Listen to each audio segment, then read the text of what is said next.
Okay. All right. Welcome back. This is Eastern Bound episode 34. You know who we are. This is BFC here. And the Mad Korean and Dr. Shinji Moon are here as always. What's up, guys? How are you doing? Doing good. All Doing well. right. Awesome. Okay. So today we have a special episode for all of our listeners here. We're going to be talking about a topic that Dr. Shinji Moon over here has spent an incredible amount of time and effort researching. It is none other than the Han or Lelang Commanderies. We've touched upon this issue before, but we never dedicated a whole episode to it. And we know that we're going to generate a nuclear amount of butthurt. But it's important that we actually take a look at the claims made about the Han Commanderies and actually debunk some of the things that are said about it. So let's jump right into it. I want to start off, Dr. Shinji Moon, by asking, what are the Han Commanderies and what's this controversy over it? Well, yeah. So basically, if I were to be, to break it down into layman's terms, the Han Commanderies are basically a set of administrative units that were established in what is called one of the first early historic states of Korea or Korean historiography. It's called Gojoseon, I believe, Old Joseon or Gojoseon. And there's quite an immense debate as to where these commanderies were. And there's two broad schools of historical thought over the past 2,000 years. And basically, if we're going by pre-20th century Chinese sources, right, from Chinese historians, the vast majority, about at least a good 90 to 95% of them, point that a place called Lelang County, Qinhuangdao, Hebei Province, which is located in eastern Hebei and western Liaoning, is where the Han Commanderies are. And there's a group of heterodox historians in South Korea, as well as North Korea, and the late Joseon period, by the likes of Park Ji-won, Shin Chae-ho, Jung In-bo, Ri Ji-rin, Yoon Ne-hyun, Bok Ki-dae, Lee Do-gil, and Shin Baek-gang, who believe or who argue that, the Han Commanderies were in this area to the east of Beijing. And, but mainstream, what is considered now mainstream historical viewpoints are considered modern day Pyongyang in North Korea, the capital of North Korea, is considered the mainstream view. And this basically is historiography views that were held in Joseon, Korea since the 16th century by the likes of Han Baek-gyum, who's a scholar that lived throughout the Imjin War, as well as Jung Ya-gyung, who's a famous scholar that everyone knows in Korea in the late Joseon period. But you also have colonial scholars from Japan when they colonized Korea, such as Tori Ryuzo, Inaba Iwakichi, Sudaso Kichi, Imani Shiryu, and later mid-20th century Chinese scholars during the Republic of China and People's Republic of China period, notably Wang Guoliang and Tan Qixing, who argue that the Han Commanderies, like the 16th century Korean scholars onwards, were in Pyongyang, right? And there's this massive argument between these two camps, and there's a lot of name calling as well. But I mean, that's obviously what academics do. But I think the bigger controversy is where debate over this is quite often squashed, right? Especially from the mainstream side, on the heterodox side, where they want people to believe that Japan and Korea first and then Japan, were essentially civilized by China through these commanderies. Basically, it's like a cultural hyperdiffusionism flow. And basically, it's basically saying that, there was no indigenous culture in Korea or Japan. Everything was basically a Chinese import. And basically, it helped transition Korea and Japan into civilized states from barbarian states, basically. That's Real quick, I have a question. So this is the reason why every time we bring up this topic, we get attacked. Like, as you Yes, we notice do. from our Hmm. Reddit, our Twitter, anytime we bring up this topic, we get swarmed with negative Yeah. thumbs down. We get hit Hmm. with these weird incel trolls. Hmm. And it's like, it feels like this is like a foundational anti-Korean, like, Yes. you know, It's look,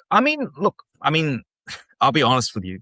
This stuff happened 2000 years ago. And I mean, yeah, it's not a big deal to say that, the Chinese civilized us, big deal.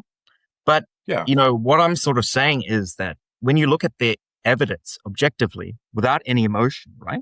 mm, Removing any emotion or nationalism or whatever, mm, and just look at the facts itself, there's a lot of discrepancies and things that just don't match. And mm, whenever you throw these questions, right? Because look, I'm a scientist by academic background. I'm a mm, nutrition scientist. And mm. as scientists, we are trained to question everything. If when you don't even question anything, that's basically a religious cult, Yeah, like, you know, That's true. expectation that's put onto you. But as scientists, as skeptics, we always have to look at the evidence, reevaluate the evidence. And if things don't add up, we look for better answers. That's the whole purpose of science. yeah. It's like that one topic, women of Gojoseon. Like, Mm, I don't mind that that guy was originally from a Chinese kingdom. yeah. That I don't have the insecurity about that. That Mm, doesn't like taint my nationalist like agenda or Right. whatever. I yeah. don't care. I want to learn more. Yeah. Yeah. So And you're all of us at the saying, same time, when we get to that era, like we're talking about Chinese kingdoms and Korean Mm, kingdoms, it's gets kind of hard to call them Chinese or Korean, right? Korean in terms of modern day Mm, today. because that's I'm not modern. saying that Yeah. I'm not trying to knock that out as a if I try to use that as a fallacy, but Mm, for sure. Yeah. so Yeah. Mm, yeah, so this basically boils down to it's a genuine historical inquiry that you have an academic interest in, and so mhm. that's how you're approaching it from and the lastly, I might lens. want to say for our listeners, if you're Korean, you should listen to this one because like I said Yes, earlier, it's a foundational anti-Korean trope. You it's like know, their Death Star. yeah, it's Because pretty much yeah, their Death Star. because look, the key crux is this. I don't think because a lot of the way that Chinese historiography, sorry, I got my tongue Mhm. twisted there, is It happens, presented, man. yeah, yeah, is presented to global audiences, is modeled upon the way that the Roman Empire is told, right, for Western Europe or Western civilization. So basically, I know they're trying to push for this sort of narrative, and it's understandable, Mhm. but you don't get, how should I say, Italians, right? Italians are the closest people connected with the Roman Empire, although they're not like Romans today, but many of them are direct descendants of the Romans. But you don't see them ever, get butt hurt that the English are doing better than them, or the French, have more soft power than them, or you know the Spanish or the Portuguese are fawned over by other peoples. But I just find that whenever Chinese diaspora or mainlanders get quite insecure about, let's say, Korean soft power or things, they'll obviously deny it and say, "Oh no, why would we be jealous of such a small country of 50 million people? That's Exactly. half I'll a tell you Chinese why. country." It's because we Yeah, all started off poor, and yeah, most of those countries that hate us are still fucking poor, and yeah, that's what I believe a core cause of a lot of their hatred. yeah, yeah. I'm not the only one that Korea believes this either. Korea There's has a been lot of able compelling to arguments. historically punch way above its weight, and some people just can't they Nope. can't live with that concept, so they have to come up with a cope saying, "Oh, this actually was actually this is a Chinese civilization. Well, we was Yes. Chang So Thunderwings." basically, they will use mental gymnastics to say that Chinese colonization enables Chinese today to take credit for any, Korean soft power or hard power, whatever achievements. It's all copied from China. You steal And then from they us. say in the same sentence or paragraph, they say that China is not imperialistic. China does not have imperialistic history. Yeah, all the time. It And then does they with its bring up the Han neighbors. Commanderies. And then they gloss, they glean over it and they say, "Oh, we're superior to South Koreans and North Koreans." You know, I see it all the time. It's this weird disconnect, And inconsistency. as you said, it's not just like Chinese too. Japanese also engage in this, and there's a lot of colonial history regarding that too, right? I mean, look, with Japanese, it's a bit nuanced because with Japanese, they do acknowledge Chinese as a civilizational superior, right? But they don't like saying that Koreans ever influenced them. That was originally what a lot of Japanese held, during the Meiji Restoration or when they colonized Koreans. But after World War II, things changed and a lot of scholars started acknowledging, this is Korean influence. But there's still a considerable minority, outspoken minority, who still believe that the Korean Peninsula is merely a bridge. And it was not really Koreans who transmitted a lot of these cultural influences. It's just pure Chinese culture, just going through Lelang Commandery, jumping over the Koreans and into the Japanese archipelago. They just don't want to acknowledge any sort of Korean influence. Filter it out, just label it as Chinese. And a lot of Western scholars, even though Lelang Commandery remains consensus, right? Lelang equals Pyongyang remains consensus. They still say, you can't do that. You can't do that. There's clear Korean influence. And eventually, I think a lot of Japanese had to pretty much give in and acknowledge Korean influence. But they used this Lelang Commanderies to sort of bypass that, if you know what I mean.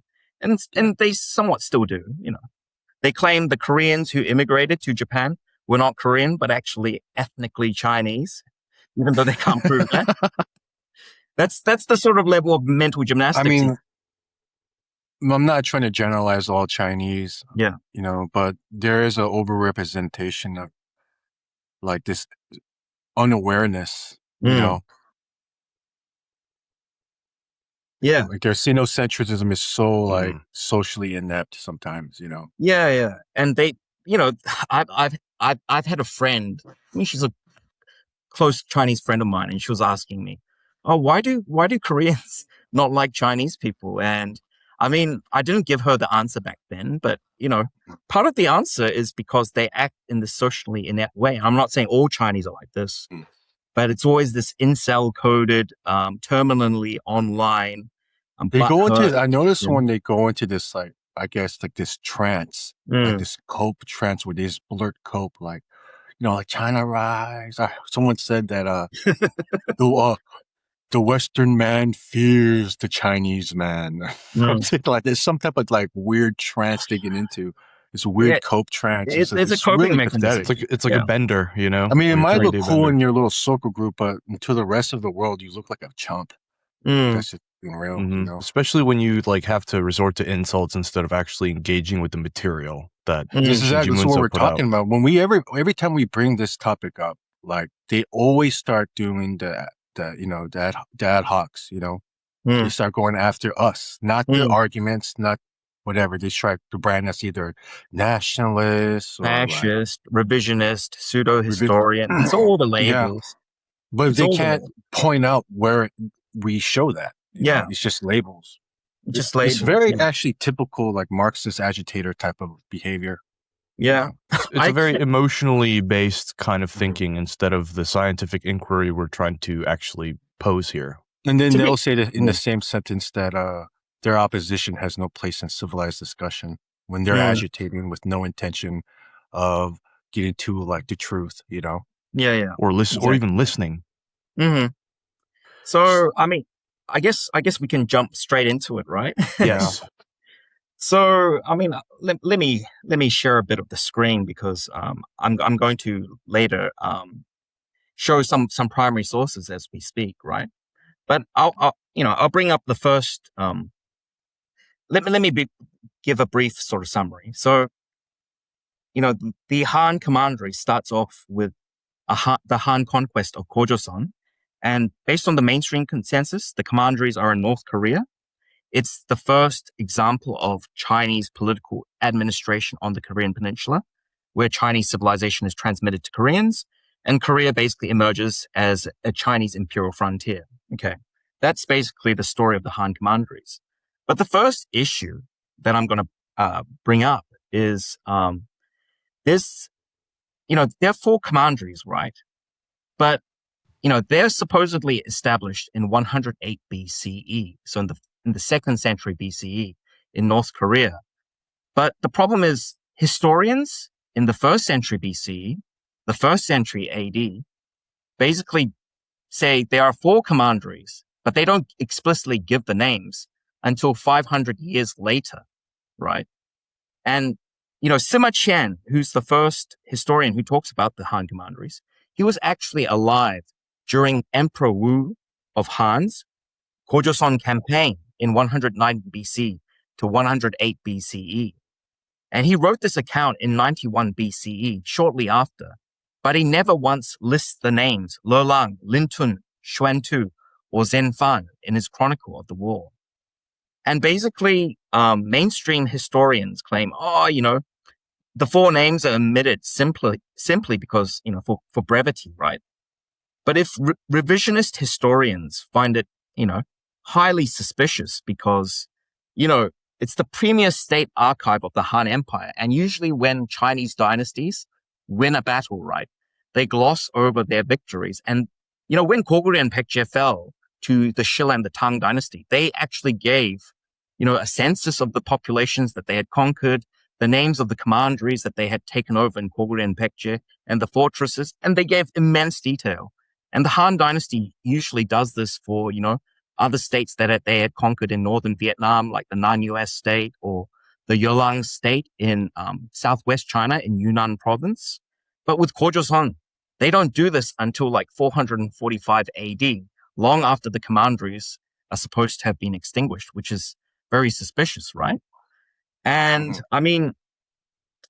so there's that 500-year chronological disconnect. So, I'll show you these primary source records.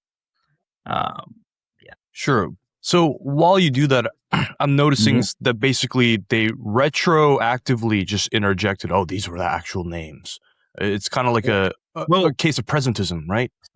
So rather than presentism, what they do is, so we don't even know if the commanderies were established straight away or maybe later, but basically they could give the names of the commanderies in 445 CE, right?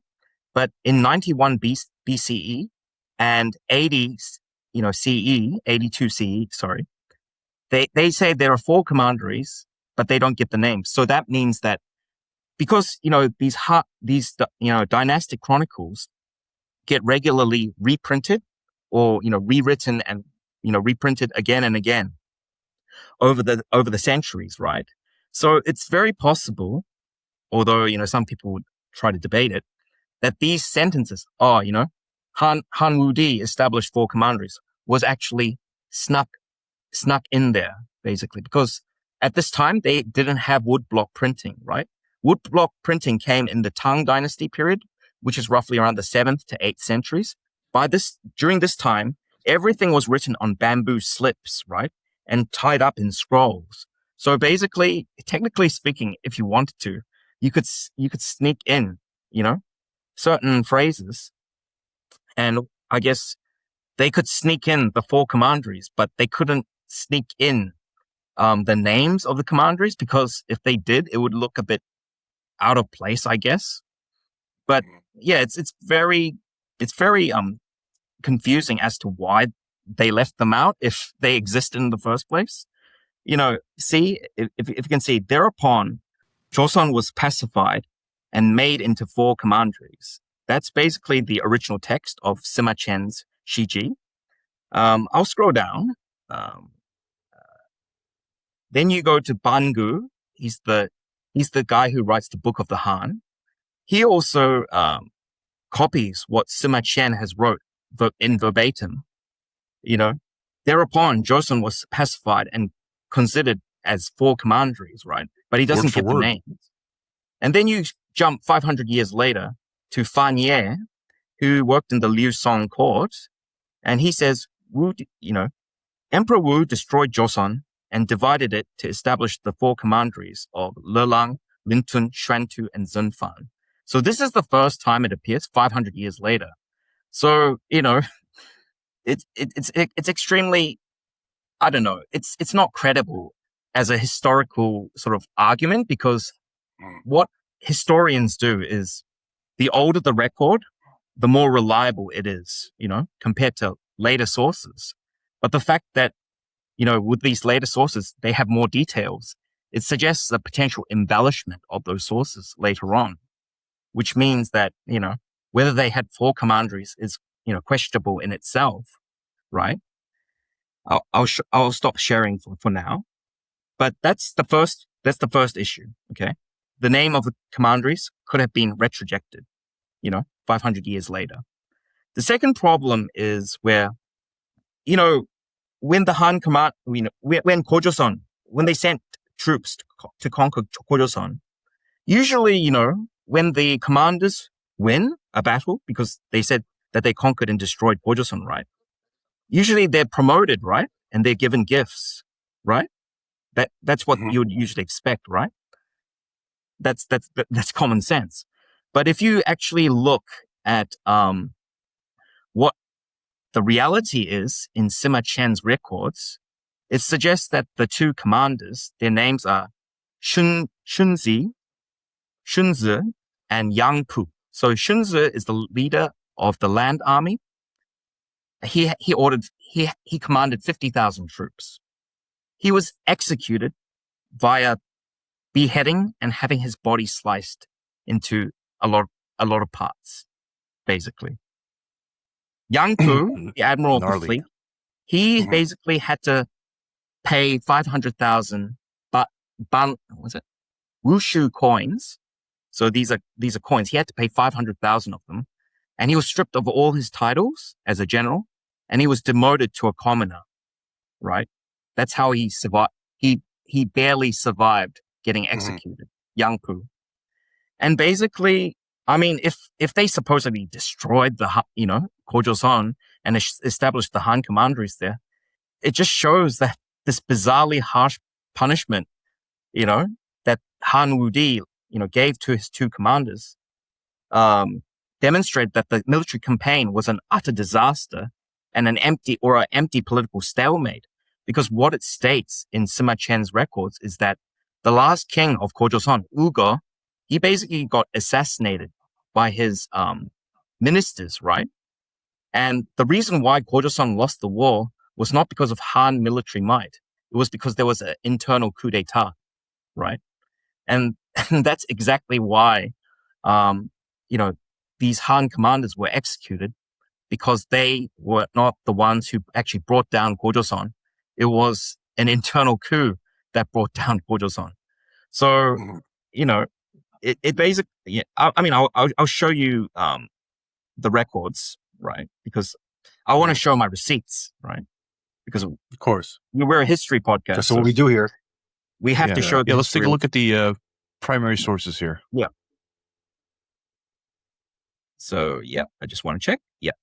So there's the primary sources. So that's from, here. The general of the left, Shunzi, returned because he fought over merit, envied the other general, and disrupted the military plans. He was executed in the public market. The general of the Tao ships, Yang Pu, returned.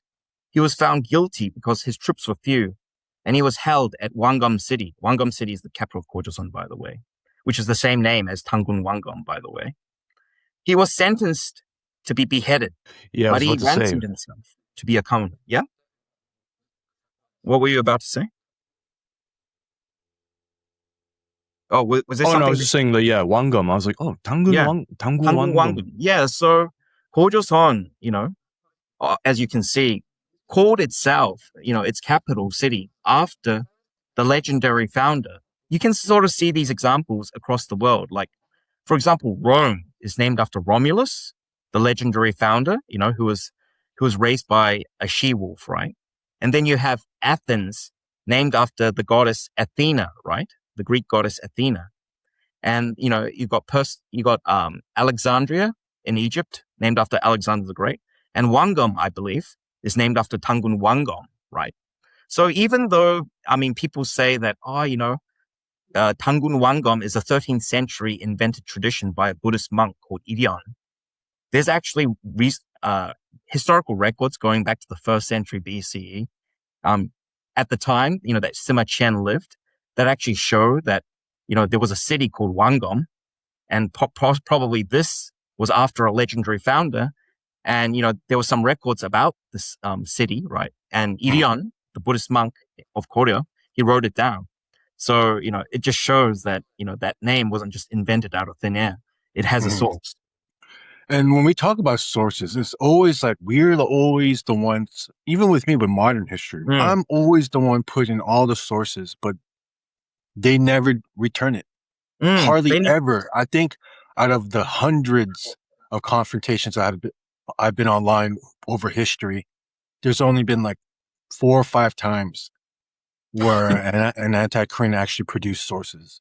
Yeah, or what you do, even if you produce the sources and they're like airtight, they'll just find a way to discredit it. Oh, you can't trust research. Oh, you can't trust. They'll nitpick it. It's either that or it always boils down to some feeling, some like weird like interpretation, their personal interpretation of it, So in the end, there's no real point of having an honest discussion with them. They don't have any intention of it, And they'll just gaslight you or use ad hominems like, oh, you can't read Mandarin. Oh, you can't read Korean. Oh, you can't do this. Oh, you can't do that. It's always the same old shit, So, I mean, if there are going to be people like that, we're not going to engage with those people.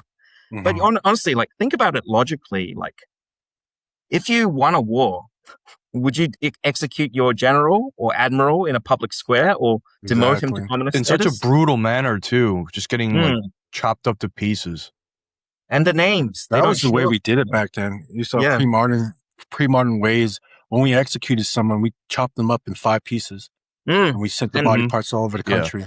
But it's just such a harsh punishment for people who supposedly conquered the Han Commanderies. Yeah.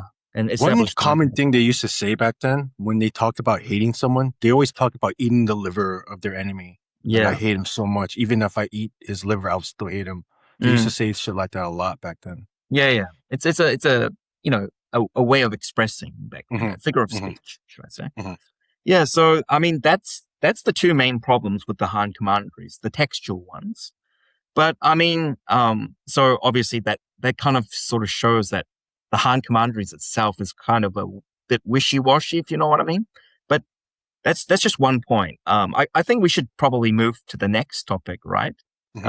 Yeah. So this is a little bit, I guess we could talk about the history of how the main, so obviously we're talking about the heterodox side, but how did this mainstream view of the Lelang Commanderies being in Pyongyang itself, how did that start? Obviously there's, the Chinese claims, there's also the Japanese element, and I think there's also part of it's actually kind of our fault as a people, Korean people's fault, right? Like they established.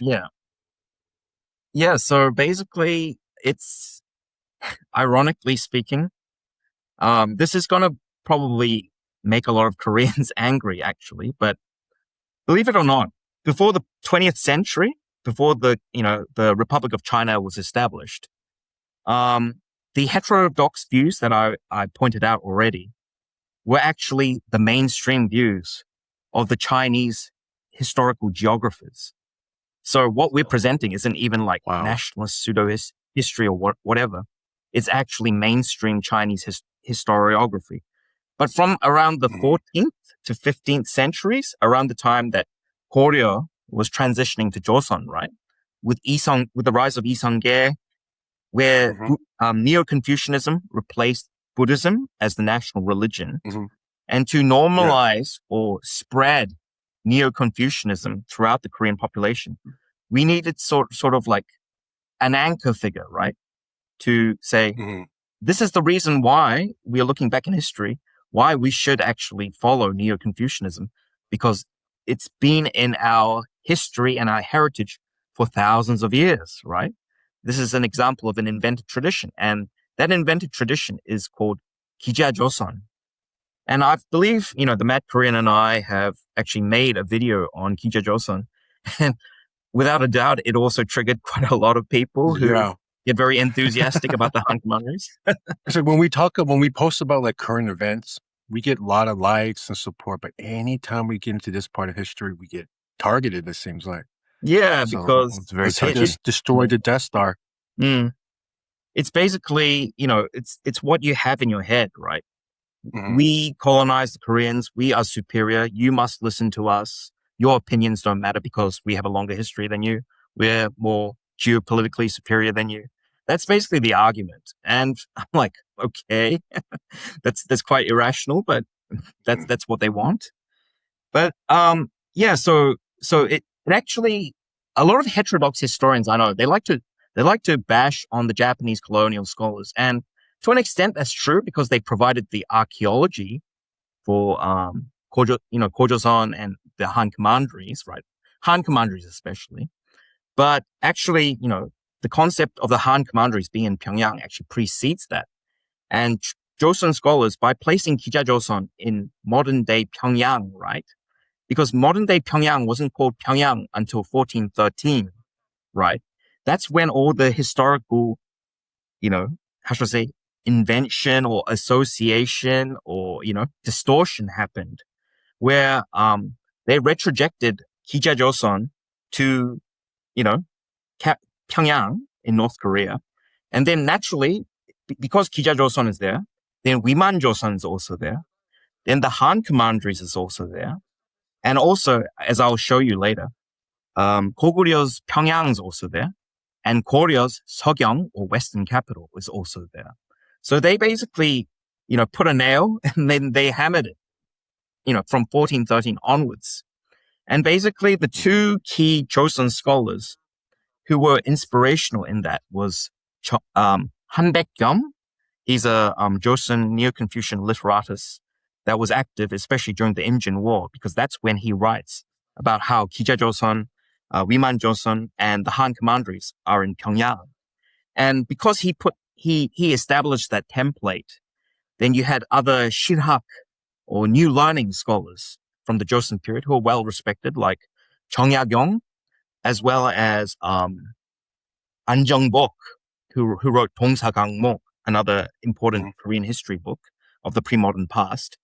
And basically, these works basically solidified a lot of people's views that Pyongyang in North Korea today was the eternal, unchanged capital of, Gojoseon, Goguryeo, Koryo, And basically, this is where all this Han Commanderies in Pyongyang stuff, at least the textual studies by the Korean scholars, started.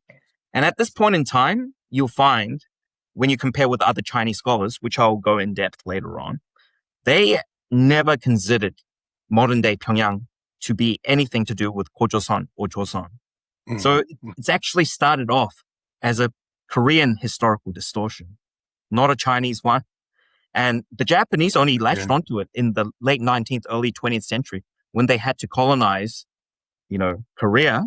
And they had to create a narrative because they knew that the Koreans had a slightly older, historical narrative than them. So they said, how can people with a shorter history colonize someone with an older history? It's going to be difficult for us to psychologically dominate the Koreans. So what they had to create was this narrative that Korea was a colony of China to the north 2,000 years ago, and also was a colony of Japan to the south for 200 years, from roughly about 369 AD to 562 AD, with the Chinese 108 BC to 313 AD. And that's how, the Joseon scholars, the Japanese colonial scholars, and later on you had Chinese Republic of China scholars. Wang Guoliang is the first Chinese scholar in 1930s who adopted the Han Commanderies from these Japanese colonial scholars. And then you have in the PRC, Tan Chi-xiang, he's a historical geographer. He's made all the historical maps of China from antiquity to the modern times. He basically popularized it, But at the end of the day, before you point the finger at the Japanese or the Chinese, it's the mid to late Joseon-era scholars who are instrumental in creating these sorts of narratives. Because of I noticed that, this Neo-Confucianism that led to this kind of distortion on the part of Joseon. It's part of what they call Sadejui, right? Sadejui is like the worship of big powers, and this is why Sadejui, and it doesn't matter what country it's for. You could be a tanky that supports the Soviet Union or PRC. You could be a rightoid who sucks up to the United States. This is why Sadejui is so poisonous to the Korean people, to Korean history. And to be honest, you know, some of the people who are, how should I say? They always think about non-Korean interests before Korean interests, right? We see them both in the right and the left, right? I think the roots of that go back to Joseon period Sadejui. It's just translated into different cultural contexts. Do you guys agree with that? Like I mentioned it to you guys, like there is a certain personality type within Korean people where it's just peak submissive pussy, you know, and I feel like with Korean Americans, it's starting to come out a lot more, especially with the younger generation. But that's a different topic. Yeah. But this is inextricably linked to that, you know? It's subconsciously built into our ancestors' psyche for the past 600 years that it's carried off, you know, into 2026 from 1413. It's much more real than Han, that's for sure. Yeah. Yeah, it is. Right. And it's something that needs to be definitely addressed, you know, regardless 100%. Of what you know, believe in the Han Commanderies or whatever. But, I mean, look, with Kija, right? Because I think we first need to debunk Kija. Because pre-Qin dynasty Chinese texts like, you know, the Analects of Confucius and Mencius, you know, they highly revere the Shang dynasty sage Kija or Jizi as it's called, but they never link him to Joseon, right? And all these texts from 2,500 years to roughly about 2,200 years never talk anything about Kija and him to do with Joseon. But when you reach the Western Han Dynasty period, you get a text called the Shangshu Da Zhuan. It's written by a guy called what was his name again? I can't remember it from the top of my head. I think it's called it's Fu Sheng. Fu Sheng, that's right, Fu Sheng. And he writes that Kija fled to the east, and then he, you know, helped establish, you know, Joseon, right, as a state. And from that period onwards is when, you know, you have Sima Qian who adopts what Fu Sheng wrote. And then it sort of continues on, this whole Kija invented tradition myth. But before Fu Sheng actually wrote that, there was there was no connection between Kija and Joseon. And when we pointed this out, this made so many people angry. But it's the truth. Older historical sources are more reliable than later historical sources. And I'm just pointing out a historical fact. And that's what they do in academic historiography. You trust the older sources more than you do the later sources. And if you want to, you know, trust the younger sources more than the older sources, you're just not going to get taken seriously, to be honest. That's not academic historiography. That's just, you know. Thanks for explaining that, you know, from like the academic side, you know. Yeah. Really, I mean, if you want an academic career in history, which I was planning to do at some point, you have to follow these strict methodological rules. Otherwise, no, you know, historian's going to take you seriously. You won't be respected. No one will respect what you write, what you publish. Yeah, exactly. And, you know, okay. So with this Kija myth, you know, both the 14th century, 15th century Koryosa and, you know, later Joseon records basically co-opted this myth to basically, you know, for their own internal ideological and legitimacy needs, you know, to say, oh, we were always Neo-Confucian since like 3,000 years ago, because that's when Kija Joseon was supposedly established. So that's the anchoring of Kija Joseon to Korean society. And basically where I got my sources from for this is from Dr. Shim Jae-hoon, or Professor Shim Jae-hoon at Dankook University. He studied at the University of Chicago back in the late 90s. Yeah. He's an expert. Oh, wow. Okay. So yeah, that's basically what, you know, why Kija Joseon is sort of discredited. Also, there's archaeological mismatch. There's the Bronze Age culture of the Korean Peninsula and the Liaoning region, right? Where Gojoseon is. It doesn't match with what they had in the Shang dynasty, right? So if the Shang dynasty actually moved to the northeast, you'd see a lot of Shang dynasty pots and bronzes and stuff, but you don't see that. So that also disproves Kije Joseon, right? But obviously, it was maintained, right through the Ming and later in the Qing, because when the Qing conquered the Ming, Joseon thought it was the only true legitimate Neo-Confucian civilized successor that was still alive. That's why they even propped up Kije Joseon even more, so that they claimed that they basically succeeded the Ming, if you know what I mean. That's how, Han Commanderies, Wiman Joseon, Kije Joseon were all, firmly anchored into the Korean Peninsula. Because once the Ming was gone, Joseon had a bit of an identity crisis because, Yeah, I remember that part. Yeah. Look, for some people, it's a very shameful part of our history, but we have to acknowledge. For me, I can't stand reading this part of the history. I literally jumped on my bed and started screaming in a pillow. Yeah, when I started reading this, that's how humiliating it was. Right, frustrating. I mean, there's other humiliating things. We all peoples have those points in history where there's this humiliation, Right. So that's pretty much good with Kije Joseon. So, Bill, do you want to move on to the next point?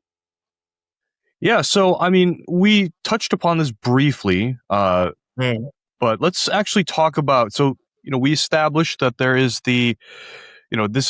it's partially our fault, but let's go to Japanese colonialism. That's when this got really institutionalized. So, let's start breaking that down. Yeah, so let's break that down. Okay.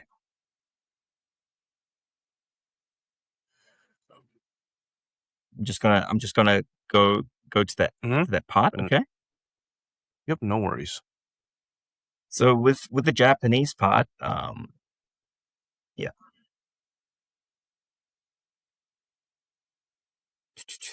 okay.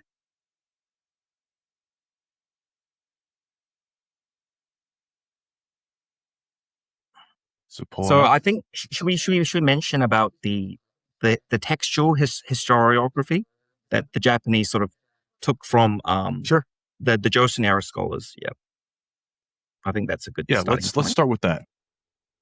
Yeah. So you've for the Lelang, for the Han Commanderies, right? You have 3 geographical markers that must be satisfied for the place to be the Han Commanderies. And this was what the Japanese, I guess, scholarship were playing around with during the colonial or the pre-colonial era. And the first one they start off is with something called the Liao or the Pei River. And this river is quite important because it demarcates the border between the Han Dynasty and Gojoseon. So as you can see, with the Pei River, right? Can you guys see my cursor? Yes. Yeah. So you see the Taedong River here in North Korea? Mm-hmm. You guys see the Taedong River? It's in Pyongyang, right? So basically, there were Japanese scholars by the names of Imanish Ryu, Sudaso Kichi, and Inaba Iwakichi, who basically demarcated Pesu here, the Taedong River, as the border between the Han Dynasty and Gojoseon, right? And this was based off of other, Joseon-era scholars like Han Baekyeom and Jeong Ya-gyong that I already mentioned. And, they claimed that this river was the one. Another, I guess, but the problem is if you look at the primary sources of it, it says that the rivers flowed from a north to a south direction into the sea, right? So if we look at this map, right, does the Taedong River flow from a north to a south direction into the sea?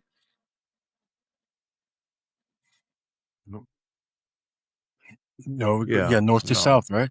Yeah, north to south. Does it flow to a north to south? It's here. This is the Taedong River. Okay. It's actually it's from an east to a west, actually. Yeah, It flows I was about west. to say that. Yeah, it's a westerly direction.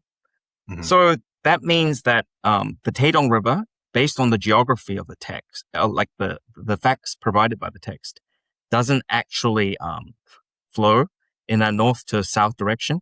You would have to start looking at, rivers like this one. This is the Darling River, and that's the Luan River, or that's the Hai River that flows, into the Bohai Sea. So it's more credible that these rivers right here would flow from a north to a south direction, whereas these rivers like the Amnokgang or the Liao River here flow in a east to a west, direction. Right? So, I mean, if I were to show you the text, it's here. So Wiman, a man of Yan, fled for his life, gathering a band of more than 1,000 followers. He bound his hair in a barbarian topknot, donned their clothing, and escaped eastward out of the Han barrier, crossing the Pei River to reside in the abandoned vacant lands of the former Qin fortresses. It clearly says escape eastward out of the Han barrier. So eastward out of the Han barrier, crossing the Pei River, right, in the Chinese, classical Chinese text. But obviously, if we go back to this map, right,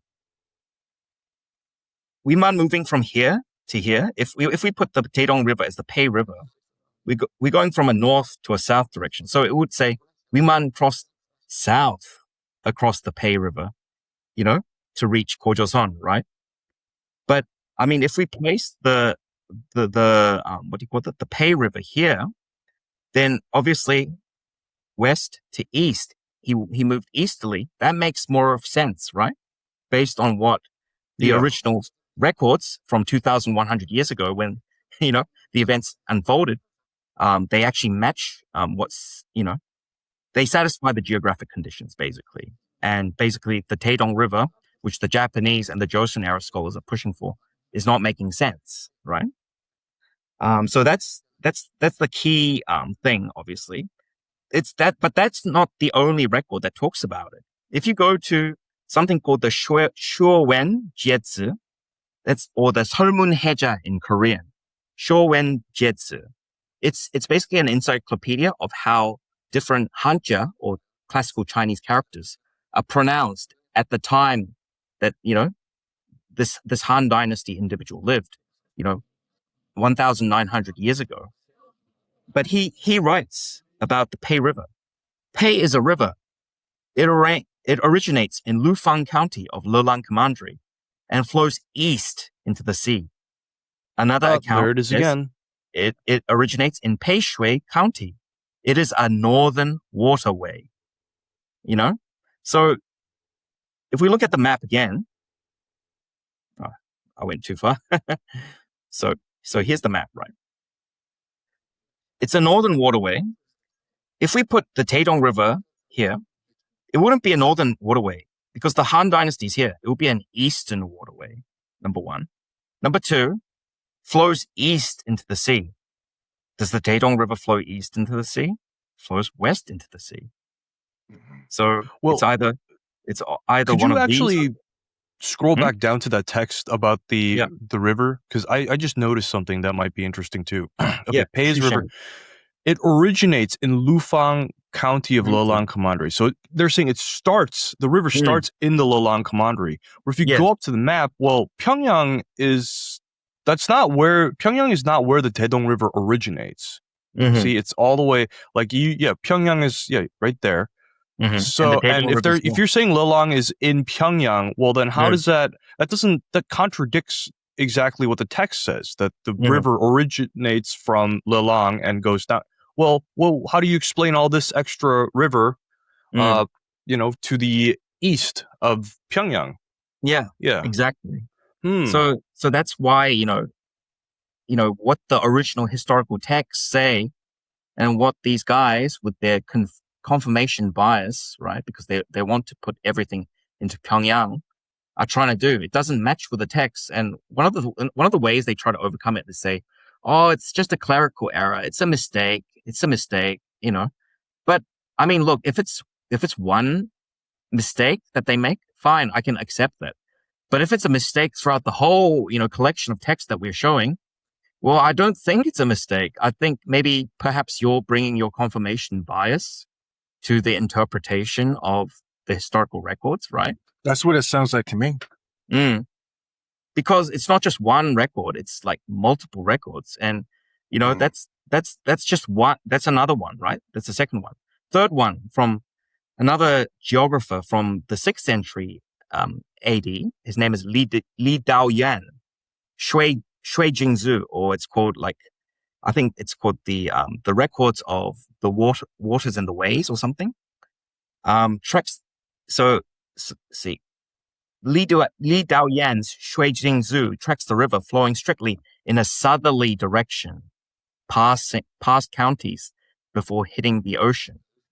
So the conclusion is the river defining Joseon's western boundary was a major north to south flowing river network located west of the Liaodong Peninsula, such as the Luan River, which I've shown you guys there, or the Great Liao River, or the Da Liao network.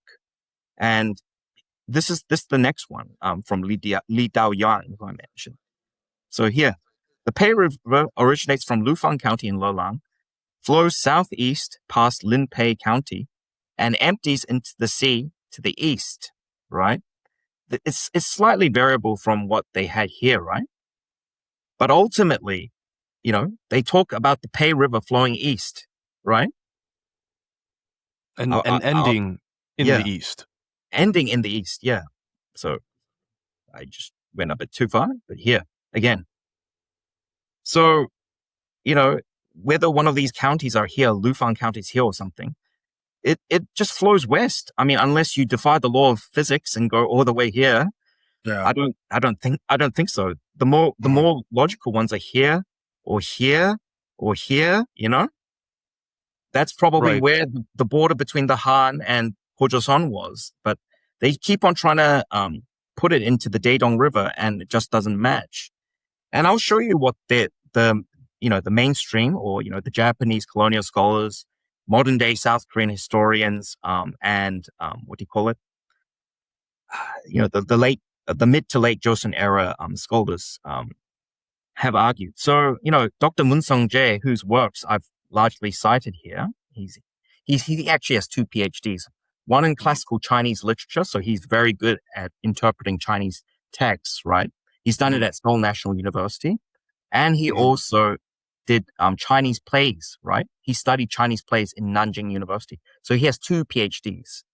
Wow. So he's very knowledgeable about Chinese texts, But I've seen certain scholars, I won't name them here, but they've accused him of being a pseudo-historian just because they don't agree with what he's advocating for, right? So like all of his credentials are not even taken into consideration just because of the allegation. Yeah, pretty much. Just because he doesn't agree with the fact, their claim that the Daedong River is the Pei River, Basically they demonize. I think you pretty much proved it with that. That one statement saying it flows east kind of shows that it was in China. Multiple statements. Like near Beijing, I showed you, it's closer to Beijing than it is to Pyongyang, right? Yeah. But they just don't want to accept that fact, even though people who lived when the Han Commanderies were in existence, right? 121 AD, 191 BCE. I mean, that's primary. That's a primary source. Would I trust someone who lived in that time, or would I trust someone who's just thinking about it in 2026? I think I would trust someone who lived 2,000 years ago than someone who lives now. That's exactly how history research works. You find the primary sources. Yeah. That's like the best one. That's primary for a reason. Yeah. And unfortunately, I still respect the scholar because he's the founder of Korean studies in South Korea. And he later actually tried to atone for a lot of the mistakes that he made, right? But he actually published a book saying that what he actually advocated for was wrong. And it's called a new understanding of Korea, or of Korean history. And he wrote it with history, I believe. Yeah. And he wrote it with Dr. Che Tae-young, who was one of the first law professors in Korea at Korea University. He wrote it in They wrote it in 1986 in Korean. Yeah, it's a really good book. Yeah. It's free on archive.org. You can easily look it up and search around and read about it. It's really easy to download because it's pretty old, you know. Yeah. Older books, for people who don't know, are easily found online for free. Yeah. Believe it or not. So this Korean scholar Lee Byung-do, back in 1976, when he wrote about Joseon history, like Korean history, he claimed that these ancient records describing an eastward or southward flow were simply errors. See, that's what I mentioned. They just flipped the directional map by 180 degrees, transforming a north to south Chinese river into a east to a west one. So I don't know, man. That's a clear example of confirmation bias. Although he did atone for his, mistake later on in life, unfortunately the damage was done. You know? Once you solidify something like a hypothesis as fact, right, and it gets accepted, it's very difficult to dislodge. Reverse it. Oh. And this is that's why the cool thing of having you on board, man. You're in academia, so you can actually explain the whole politics behind it, the histories, these little things that guys like us want to know. Yeah, I mean, to be honest, especially with humanities and social sciences, I'm more of in the hard sciences, but a lot of these scholars, like, don't get me wrong, I sort of have empathy for them because some of them have been building careers for literally 40, 50 years. And for them to admit that it was actually, the Pei River was not actually the Daedong River, but actually the Luan River, it just destroys their career overnight. All their citations, all that H index that they've been building with just suddenly becomes, useless, because all their work has been discredited. Of course, they're going to fight tooth and nail. Yeah, pretty much. So there is a motivation. And I do feel empathetic towards them because, my PhD supervisor, he has to fight tooth and nail for research grants. And, it's a very difficult job. It's not easy. And I do feel empathy for them. But as someone who tries to search for the objective truth, I still believe that, it needs to be sought after. I still respect them as scholars, don't get me wrong. They try to do what they can, but I still feel that I still need to, address this with you guys, right? So, this is the ultimate geometric trap for conventional historians. Sima Qian writes that when Liman left the state of Yan, he traveled east, of the border wall and stepped across the Pei River into Gojoseon. He didn't turn right. He didn't walk south towards the Korean peninsula. He walked straight east, And, and if you walk east, it drops into the Liao and Luan river systems of mainland China, which is where, the heterodox people argue was where Gojoseon was located. So the oldest dictionaries also tell the Pei River was a northern waterway. And you have to break the laws of physics, reverse the flow of water, and change Wiman's compass direction just to force the map onto Pyongyang. So, oh man. So see, pretty much one nail in the coffin. I think there's a few more. Yeah. So the next one, this is something that a lot of scholars, both in the Western part of Korean studies, as well as the Korean part of Korean studies, as well as Japanese, never mention. And this is quite an inconvenient truth. And it's a mountain called Jieshi Mountain, right? And ancient Imperial Chinese geographic traditions, they associate Lelang Commandery with this mountain. And the reason why Jieshi Mountain is very important is because there's at least six Chinese emperors, right, who went up this mountain and they wrote poetry on these mountains. First one is Qin Shi Huangdi.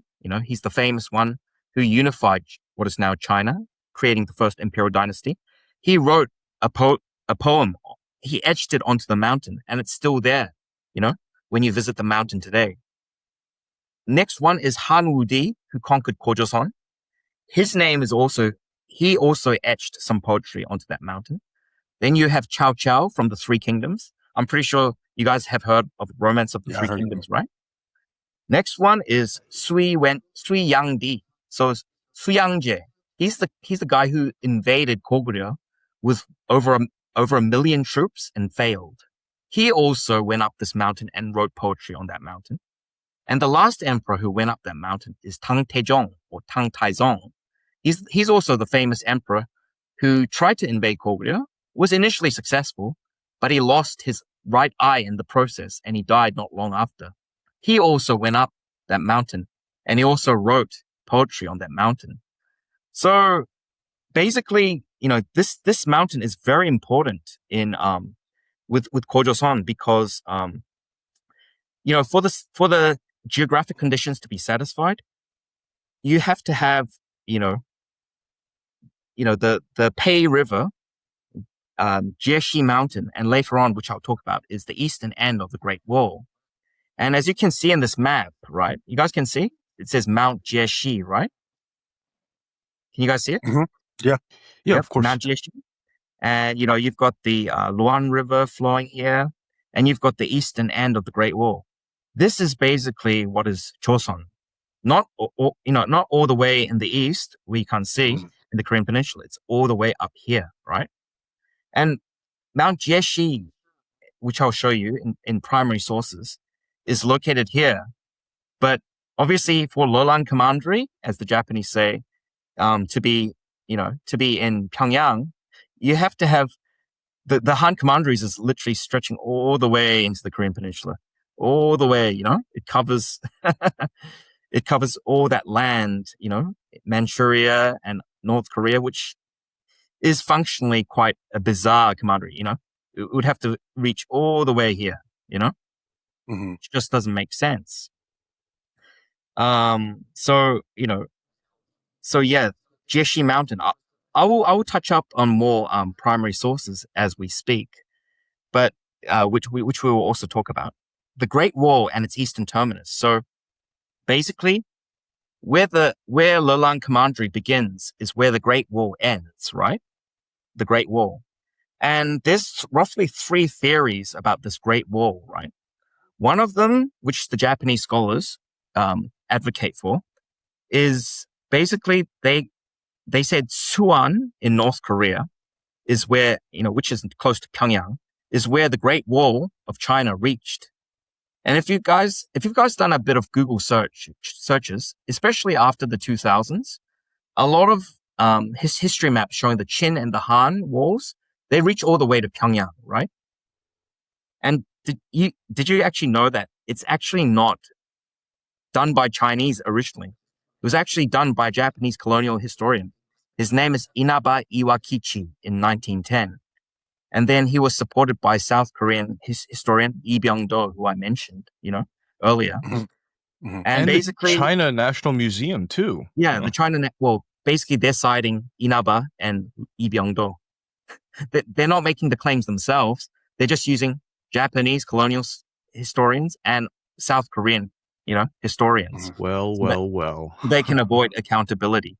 But you know where that claim about Suan being where the eastern end of the Great Wall comes from, because it talks about how there's a county in Lelang Commandery called Suicheng County, Susonghyang.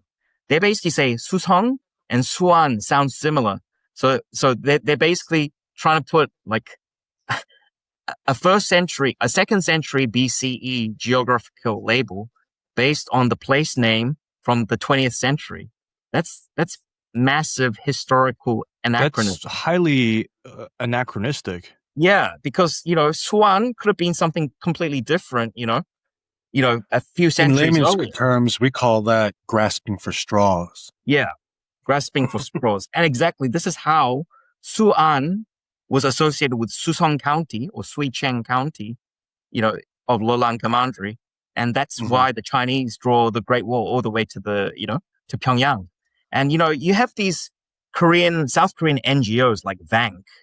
They always protest about, Tokdo and Goguryeo and stuff, but they never realize that their activism is currently haphazard because they're just going round in circles, because the biggest problem that's causing this is actually South Korean historians who support Dr. Lee Byung-do, the late Dr. Lee Byung-do. And unless that's fixed, we're just going to have Chinese draw the maps because we haven't overturned this, this accepted consensus, right? So the problem with things like the Northeast Project is we've just basically laid the foundations for Chinese to pick and use. The Chinese don't have to reinvent the wheel. The Koreans have it invented for them, which they've inherited from Joseon-era scholars and Japanese scholars. Mm-hmm. And you have, the Great Wall reaching the Yalu River as well. That's also what the Chinese government have sort of, tried to advocate for. Mm-hmm. And this is the one which is the traditional one, which is now deemed revisionist.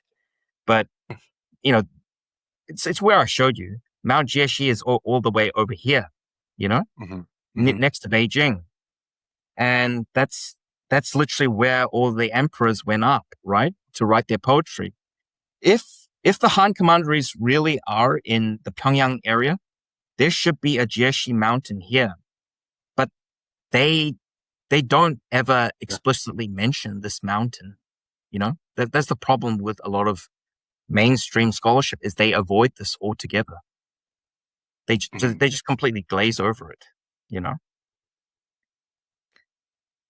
So, I mean, if I were to provide some primary source records, I would just touch on the more important ones, right? So here, let's go to here. We'll go to this text from 139 BC. It's written by Prince Liu Yang. It's called the Huainan Zi, the Masters of Huainan. It demonstrates that, the Chinese geography text placed the territory of Joseon directly next to Mount Jieshi. Passing from the Jieshi mountain to Joseon, it is the land of great people. So this was written during the time when Han Wudi was emperor, right? So just before Joseon was conquered, his cousin basically wrote this. So, we saw that Mount Jieshi is all the way here. Mount Jieshi is here. And if you go east, you reach Joseon. So this is where Joseon is, basically. And this is where the Han Commanderies are, right? But if Mount Jieshi was here, then, if you pass, then does that mean Joseon is over here? Or does it mean here? There's no Jieshi mountain, so we don't know. Or is it over here in the sea? Atlantis? I don't know. They never address they never address these geographical, discrepancies, for their claims to add up. But obviously, Huainan Zi, mentions that. So obviously, I think that covers the geography part, right? What Joseon-era scholars and the Japanese colonial era scholars, don't get right. Yeah. So I think we'll move on to archaeology, if that's right, Will. Yes. Yeah. Of course. I do remember there's some pretty interesting findings that you mentioned about like clay tablets and census records. So let's do it. Bought seals and shit. Yeah. So the clay official seal. So this is one of the major pieces of evidence that I guess mainstream, Japanese and Korean scholars use as irrefutable evidence that the Han didn't I just recently post yes research paper on this? Yes, from 2017.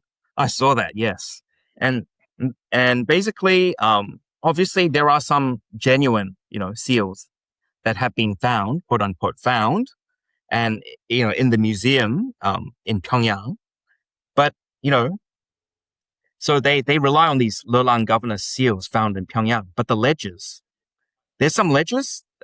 So I'll show you some of these ledgers. So on the 30th of October, 1922, the museum at Pyongyang, right, they purchased a Lelang governor clay seal from antique dealers. These antique dealers, by the way, are at Liulichang. Liulichang is the Beijing antiques market. Okay, it's been active since the 19th century. For a premium price of 150 yen. Similar premium purchases of Lelang steels were documented in December 1931 and February 1934 for 100 yen apiece.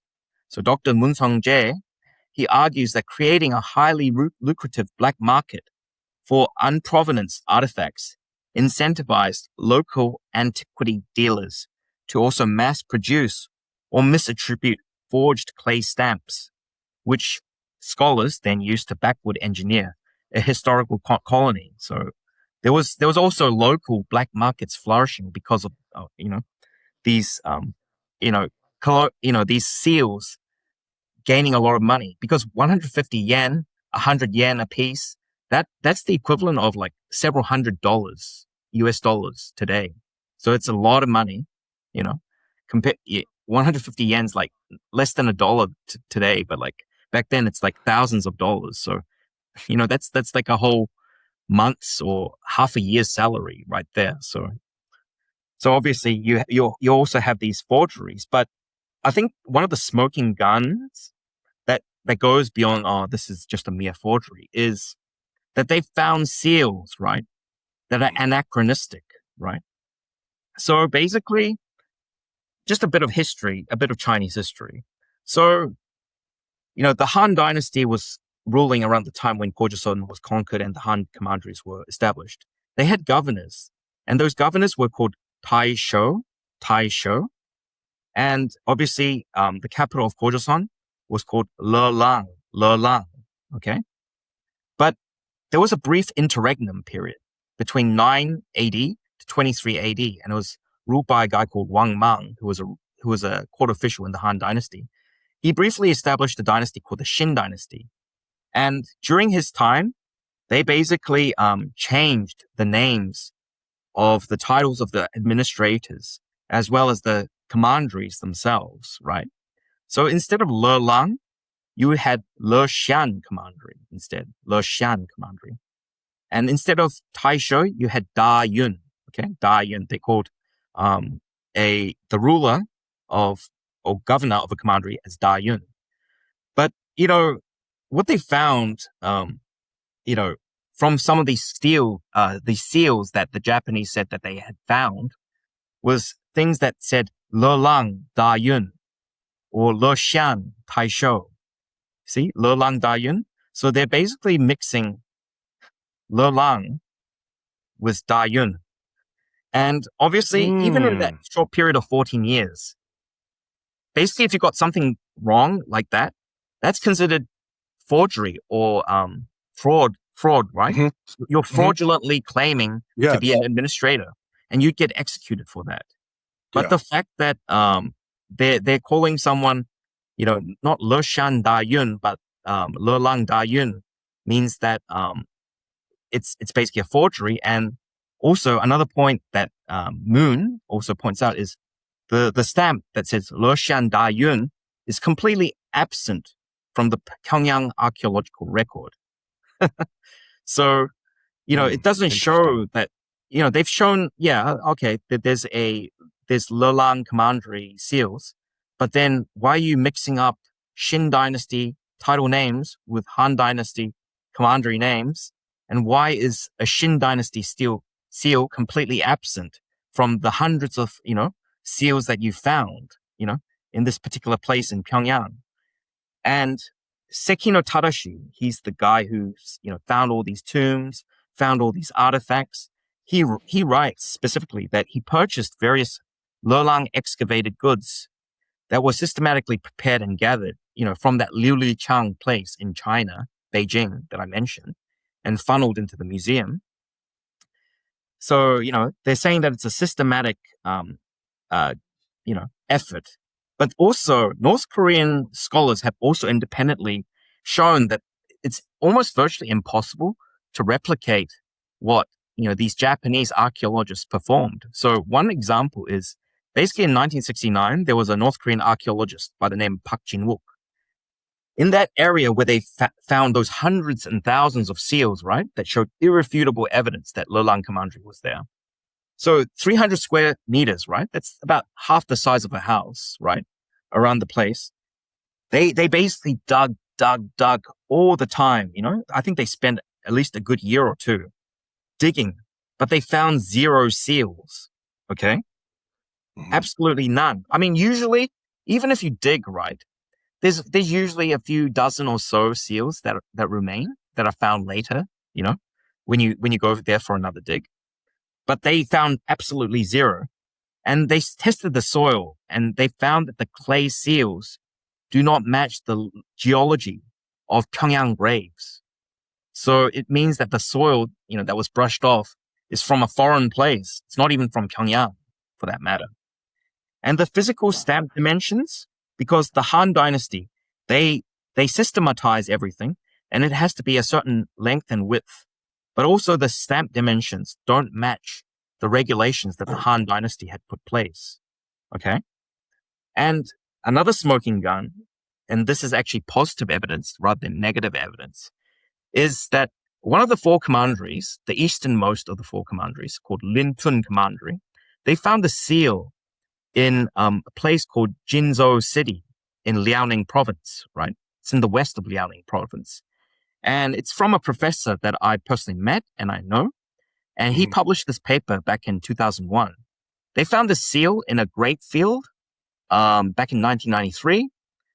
Professor Pokide, who was a PhD student in China back then in archaeology at Jilin University, he mentioned this to KBS and MBC, and it was featured in the Korean news at the time. So it's a place called Sohwangji, Taejipdun, Jinzhou City, near Liaoning Province, and it's called the Lintu Taishoujiang, which means seal of the governor of Lintun, right? And usually under Western Han Dynasty regulations, high-ranking officials, they would be given these silver seals with the official suffix "jang." Okay, and basically this is the seal that they found in the grape field. It's called Lintun Taishujang Fengni, Indun Tesujang Pongni, and this is supposed to be the easternmost commandery of the four Han commanderies. It's roughly where Gangwon Province is. You guys know where Gangwon Province is, right? That's like the eastern part of it's the Central Middle East, mid-east part of Korea.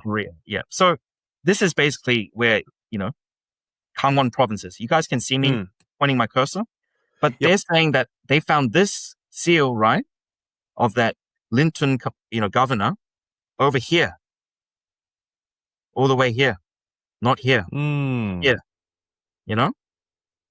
Right. So, that kind of does show that and if that's the easternmost commandery, and they found it there, that pretty much seals the deal, essentially.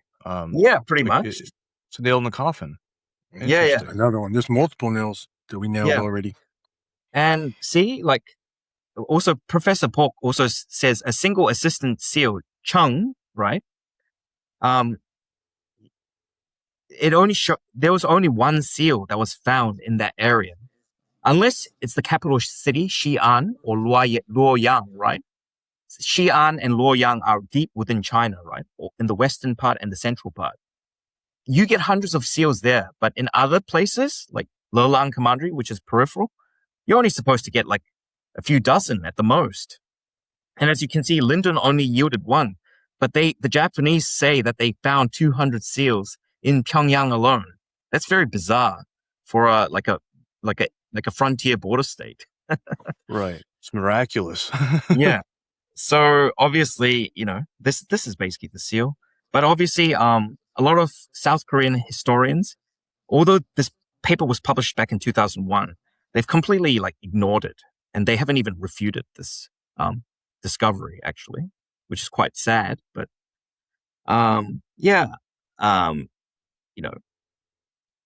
so it kind of shatters that whole the fact that Gangwon Province was where the Lintun Commandery was. And if we move on to the next one, this is a stele, right? It's called the Jeomje Shinsabi. It's called the Jeomje Shinsa stele. And it was discovered in 1913 by Japanese colonial scholars, Imani Shiryu and Sekino Tadashi, in Pyongyang, the Pyongyang area, right? And they said they claimed to found it in the middle of a field, right? And they put this kid, young, about 8 years old kid next to it and said, look what we found in the middle of a field. It's a stele, right? Showing that the Han Commanderies weren't right in the middle. But this, and it's dated back to 85 AD, right? Okay. They found this by calculating the era name, Yuan He, to Emperor Zhang of Han. And it's the Eastern Han Dynasty period. Okay.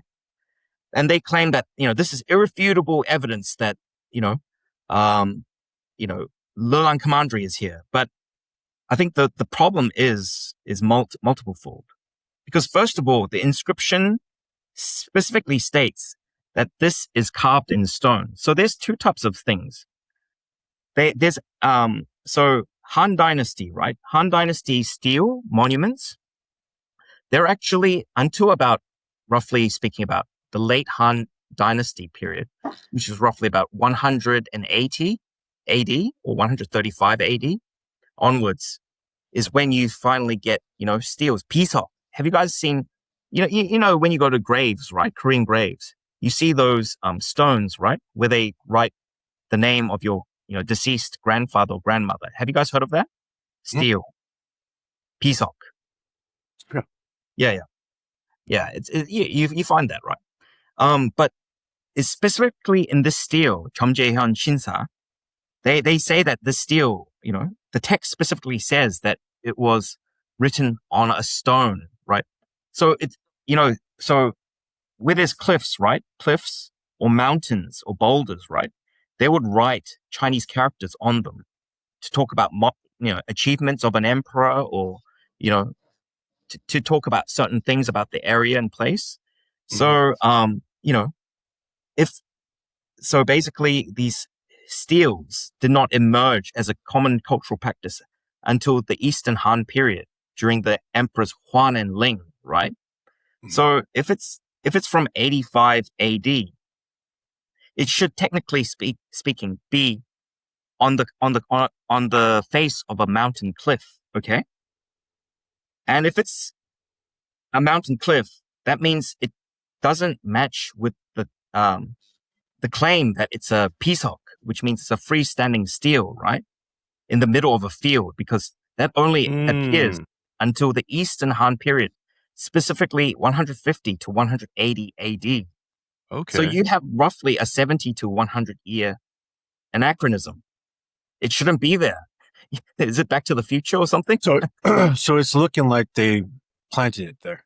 Yes, they basically carved it out. There's Professor Sonbogi of Seoul National University. He's an archaeologist of the prehistoric period. He basically said it's been carved out, and they basically placed it in the middle of a field, right? And on the steel itself, it says it's been carved on a rock. It's not carved on a freestanding steel.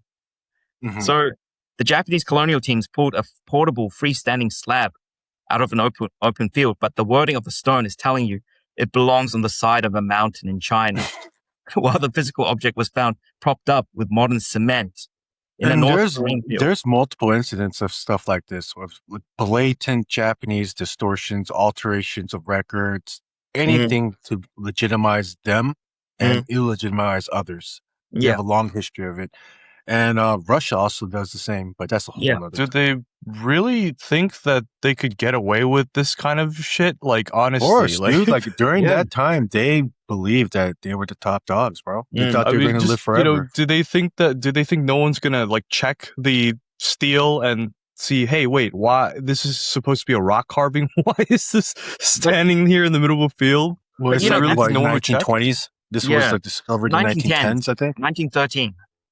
Yeah. This was 1913. So, so the colonial scholars, you see, they said that the stone was carved using native rock, granite from the Pyongyang region. But North Korean state researchers, they did actually a study on this. Chemists, geologists did a study. And they found that the mineral composition and the granite grain do not match the local geologies. Instead, it shares specific structural traits with stones quarried in mainland China, specifically the Beijing area. And it was a like import. The northern region, like the mountains in our area are very distinct. The minerals and stuff like that. That's why I knew this was going to be easily debunked from forensic science. Yeah. And there's a geological age discrepancy of 22 to 28 million years between the stone used to build the monument and the native rock of the North Korean discovery site. And we said this multiple times. We don't have to repeat ourselves, but this is the definition of mental colonization, of using blatant Japanese distortions to try to bully others. You know, you're using the confines of those who colonize you to oppress others. Wow. Yeah, exactly. And when the Archaeological Institute of the North Korean Academy of Social Sciences conducted radioactive isotope dating on the monument, they recorded two, completely conflicting geological timelines. The paper, by the way, is from these North Korean researchers Kim Kyo-kyung and Chung Kang-chul, right? And it's called Physical and Chemical Analysis of the Jeomje Monument in Clay Seals. It's from 1995. I've got it in the reference list, so you guys can have a look, But they say that the radiometrics dating shows that the granite slab making up that monument was formed approximately 129 million years ago. But the native granite in the Yonggang-gun region, where they found that steel, is only 101 million to 107 million years old. So you can see there's that major discrepancy. So they basically, because a single monolithic block cannot be 25 million years older than the mountain basin it rests upon, North Korean petrographic analysis concluded that the monument is completely non-native to the Korean peninsula. Smoking gun right there. And, instead, the chemical signature, mineral matrix, and specific granite structures, they match the Liao River and Luan River basins in mainland China, where I said Joseon was located, right? And also, to add insult to injury, they also, the North Korean archaeologists found traces of modern Portland cement directly integrated into the binding material. Because modern industrial cement did not exist 2,000 years ago, this chemical signature indicates direct modern intervention. So they used it to prop it up, and take the photo of that kid, next to it. Oh my God. Let's return to that photo. Yeah. So basically, they put cement here, like Portland cement. Unbelievable. Absolutely unbelievable.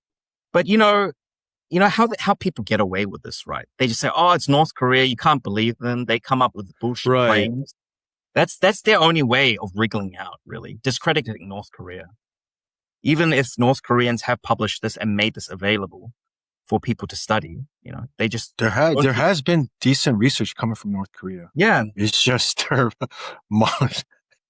let's not get into that. But for pre-modern stuff, they're pretty good.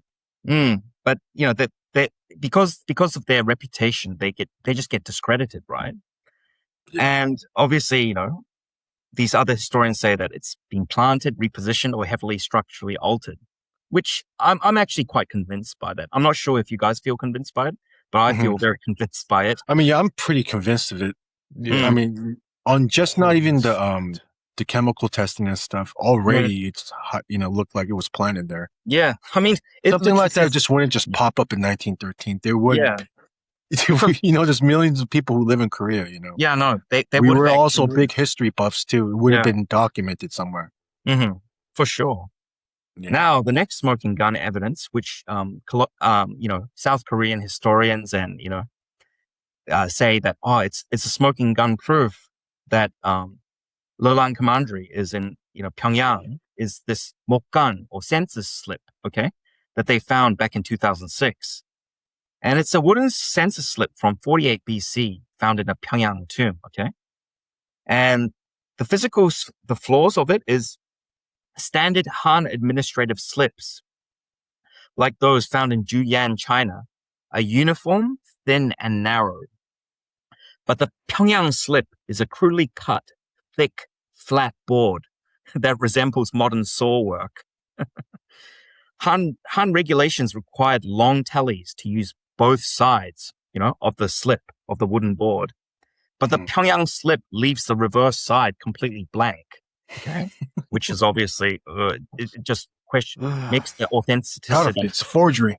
Yeah, and also detailed census data was high-level classified state secrets kept in government archives. It's illogical to bury official state records in a private citizen's grave of all places. And look, this is the smoking gun. The document uses the phrase 현별 to mean classified by county. This grammar structure was popularized in the 19th to 20th century Imperial Japanese administrative vocabulary, exposing a modern fabricator's subconscious slip. They never used this for the past 2,000 years in China, okay? Nor do they use it in Korea. So obviously that's a smoking gun. Why do you have an anachronistic phrase on a board that's supposed to exist in 48 BCE? Is it Back to the Future? Did someone time travel? Are we Doctor Who? There's so much to process too, because you're just looking at the audacity of these counterfeits and it's just like, could these guys at least try harder and not insult our intelligence? You know? The Japs did this back in the early 20th century. Right. So there you have to understand the mentality, because I had, what's going on with the news and stuff about collaboration. I'm revisiting the audacity of the hubris of the Japanese back then, and it's mind blowing, bro. Mind blowing. I mean, even without getting anti-Japanese or stuff, just looking at these records objectively, right, just shows how shameless they were, really. I'm trained as an academic, so if you plagiarize or if you forge something or if you fudge data, that's the end of your career. You're gone. Yeah, you're done. So, as a trained academic, as a PhD, someone who's about to finish their PhD, academic integrity is basically it's no different to life or death, really, in my world. So the fact that someone do this, put aside the fact that they're Japanese, just shows me how they basically lack the conscience, for the sake of finding the empirical truth. It really does. And these people would just be barred from academia. And, talking about, academic forgery and misconduct, it brings us to the fact that, have you guys heard of the archaeological Paleolithic hoax in Japan back in 2000? Where they basically... You were talking about this. Yeah, basically they forged these artifacts that were 500,000 years old. And this guy called Shinichi Fujimura, he basically buried them in this place in northeastern Japan. And then he would dig them up and said, "Oh, look what I found. It's like a new Upper Paleolithic artifact, which pushed the Japanese Stone Age to 500,000 years before present." And then these Mainichi newspaper reporters secretly filmed him, and they caught him red-handed planting those artifacts. And that basically discredited the Japanese archaeological community, for at least a good 10 to 15 years before they gained some resemblance of credibility. But even now, it's, the repercussions are felt.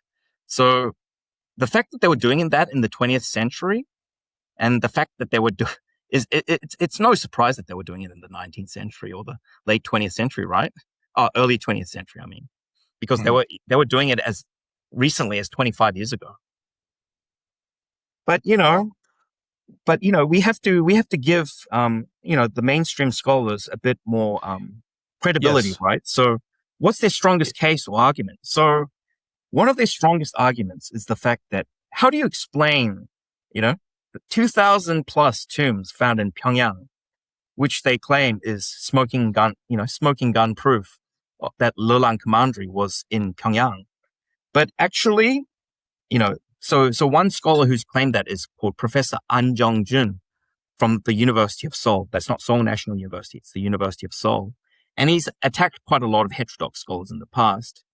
But the problem that a lot of people have pointed out, like Professor Dr. Moon Sung-jae, is that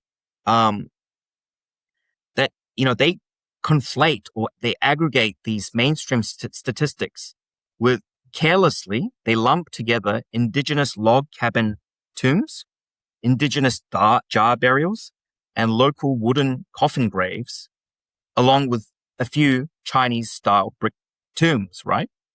They try to lump all these tombs as Lelang Commandery. Reductionist. When some of them belong to Goguryeo, others belong to Baekje, some belong to Mahan, some belong to a kingdom called the Nakrang Kingdom. They just take them and they're all Chinese. Yeah. Okay. All Han Commandery tombs. And Moon specifically points out that true brick tombs only exist in a small window from the early 2nd century to the 3rd century AD, right? This leaves an inexplicable multi-century structural gap for the supposed colony during the early Han era, proving that the vast majority of the 2,600 graves belong to the indigenous population, not an occupying Chinese administration. And I've also heard from a friend called Dr. Yi Wanyang, who's also finished his PhD in archaeology and Korean, history this year. He told me that, this Professor An Jongjun backpedaled and said actually 80% of the Lelang Commandery tombs are actually indigenous. But, Chinese, I've seen a lot of Chinese claim that, basically there was this massive tsunami of Chinese that swamped Lelang Commandery. And Koreans were fathered by the Chinese. And when I see people backpedaling and say, no, actually, most of the Lelang Commandery inhabitants were actually native Koreans, it just destroys their argument. So yeah. There's that. It's this whole rape assessed, like this is what I'm talking about with these, when we talk about these incels that hit us up, we're talking about these types who are like obsessed with rape and prostitution and pretty much the topic of ruling over women. Yes, that's why we refer to them as incels, because it's always in some type of context, they will always drag it down to that part. Yes, exactly. And, they'll always talk about, impregnation and all that sort of stuff. Rape, and they laugh at it. Yeah. They get off on it. It's a sick people mentality. Yeah. It's like, especially if you're Chinese, I can't imagine all the stuff that you went through. Mm. You have to be really, really sick in the head to like make fun of like comfort women and stuff, like ridicule, get some kind of satisfaction out of it. To me, that's like legitimate subhuman behavior. In my opinion, I know it's just like thoughts and like words and stuff, but it's an indication of something much more darker. If I was like a cop or something or a fed, I would definitely search that person's computer. Yes, definitely. I mean, these people are the ones that complain about the rape of Nanking, but they want something like that for Koreans, And so they laugh about that when it happens to others. Yeah. See, you know what I mean? They just lack empathy, and they just lack, a moral compass, basically. But anyway, going back to the topic, finding Han-style goods or architecture does not equal military rule. Native Korean elites, merchants, and refugees from China's conflicts adopted these styles while operating under independent local governance. There was a kingdom that existed in Pyongyang between 194 BC to 32 AD before it was conquered by Goguryeo, called the Choi family's Naprang Kingdom. And these people were the ones who moved, east after Wiman took over King Jun's Joseon. Okay. And, they formed this kingdom, and Cheri was the last king, and he was conquered by Temujin of Goguryeo in 32 AD. So, some of them came, with these Chinese refugees, and they settled here. Also, during Temujin of Goguryeo reign, they also conquered, or they raided some of these commanderies to their western periphery and brought over a lot of prisoners, and they settled them in the easternmost and the southernmost parts of the kingdom. And naturally, the southernmost part of the Goguryeo kingdom at the time was Pyongyang. So naturally, you'd also find these sorts of artifacts. And Moon Sung-jae also, he refutes the claim that, artifacts or styles equals colonial rule. So finding a 5th century Shilla document in Nara, Japan, which they have, does not mean Shilla conquered Japan. It proves trade and migration. Pyongyang's artifacts show economic links or wartime plunder by Goguryeo, not a 400-year occupation. So that's also debunking that. Also, another point. I just want to point out something. That is kind of a massive leap, right? Like you see something and it shows that there's some interaction going on. How do you just make this leap from, these people are trading to, this is actually an occupation. We steamroll these people. That's a massive leap. There's like a big gap between the two. I mean, if we're going to use this logic, we might as well just say, Goguryeo Baekje Shilla Gaya basically colonized Japan, and Japan is a Korean state. I mean, you don't, in mainstream historiography. If you say that, you basically get labeled as an ultra-nationalist fascist, right? Mm-hmm. But they just allow it for China, they allow it. So I see, double standards basically. For me, but not for thee. Yeah.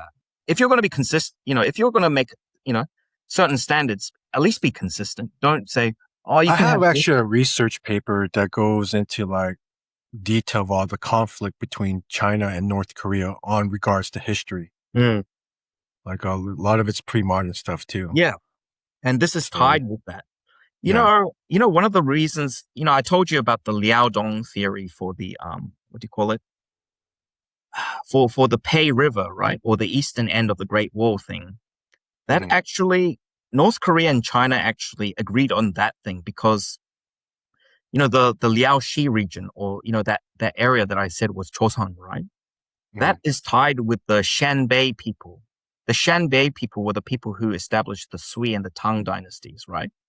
And they ruled over China, right? From about 380 all the way to 980. That's a good 600 years of Chinese history ruled by the Shanbei people. And I know a lot of Chinese do mental gymnastics and say, oh, but the patriline of the Sui and the Tang dynasty were actually Han Chinese.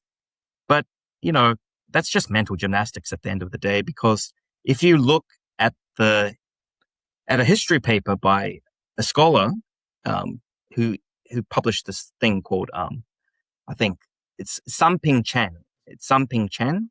His name is Samping Chen, and he's published a paper in 1996 and 2012 about the origins of the Tang dynasty. And he shows that the Tang dynasty was actually Shanbei origin, regardless. Even if they had paternal ancestry, it's diluted by the fact that they have like 75 to 90%, Shanbei blood, Mongolic blood, essentially. So that's just a cope. I mean, that belt buckle is beautiful, though. Yeah, that was found in Pyongyang. But you see, this is not indigenous to the Han dynasty, because this is the one that they found in Xinjiang. So this belt buckle is actually not associated with the Han dynasty, but rather the Xiongnu Confederation, the Proto-Huns. So Interesting. It's not the Han dynasty. But the problem is, if you go to Seoul National Museum, or, you talk to mainstream South Korean historians, they say this is irrefutable proof of a Han dynasty artifact when you can't find any examples in China proper. I mean, everything's Here we go, yeah. Yeah. Mental gymnastics and basically Moon and other scholars say, that these artifacts, it shows that these gold buckles were manufactured using a specific forging and chasing repoussé technique common to the northern nomadic and Xiongnu cultures, rather than casting techniques dominant in mainland China during the Han period. So the techniques that they use to make belt buckles is completely different. And they're claiming that it's a Han dynasty artifact. So, it shows trade, right? Indigenous wealth distribution networks and trade, rather than examples of colonial rule. But they use this as evidence of colonial rule. Next one is a deconstruction of some of the tombs that the Japanese colonial scholars say is irrefutable proof of one of the commanderies that they created out of Lelang Commandery in the late Han Dynasty period. And it's called the tomb of Jang Wu-yi, or Changmu-yi in Korean. And it's also another talking point for many heterodox historians, because Sekino Tadashi, who was the Japanese archaeologist who is said to have found this tomb, belonged to Jang Wu-yi. There's two major problems with this, because first of all, during the Shin dynasty that Wang Mang ruled, right, Jang Wu-yi, there would have not been a name with two characters for the first name, right? Zhang is the surname, Wu Yi is the first name, right? Because during Wang Mang's reforms, any official that that had a position, right, in the Shin dynasty court, was only allowed to have one character in the name, but he has two. So that obviously proves that it's anachronistic. Second of all, Chong In-sung, Professor Chong In-sung, who's an archaeologist, by the way, who specifically focuses on the Han Commanderies, he actually found, based on the tiles, right, of the brick tomb, that it had 4th century inscriptions. So it was dated to like 357 or 359 AD. So it's a 4th century Kogure tomb.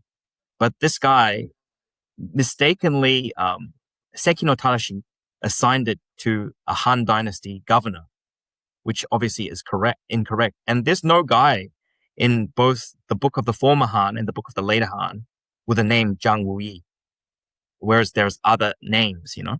So obviously there's no record for that and it's not supported.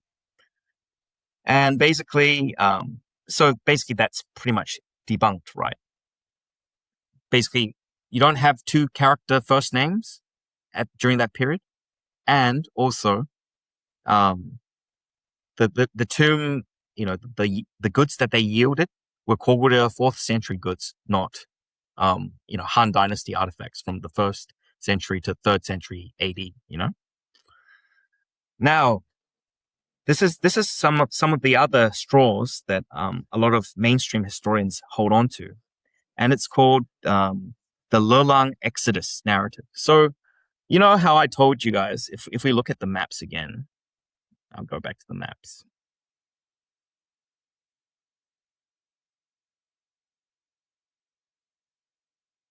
So, you know, this is Lelang Commandery, right?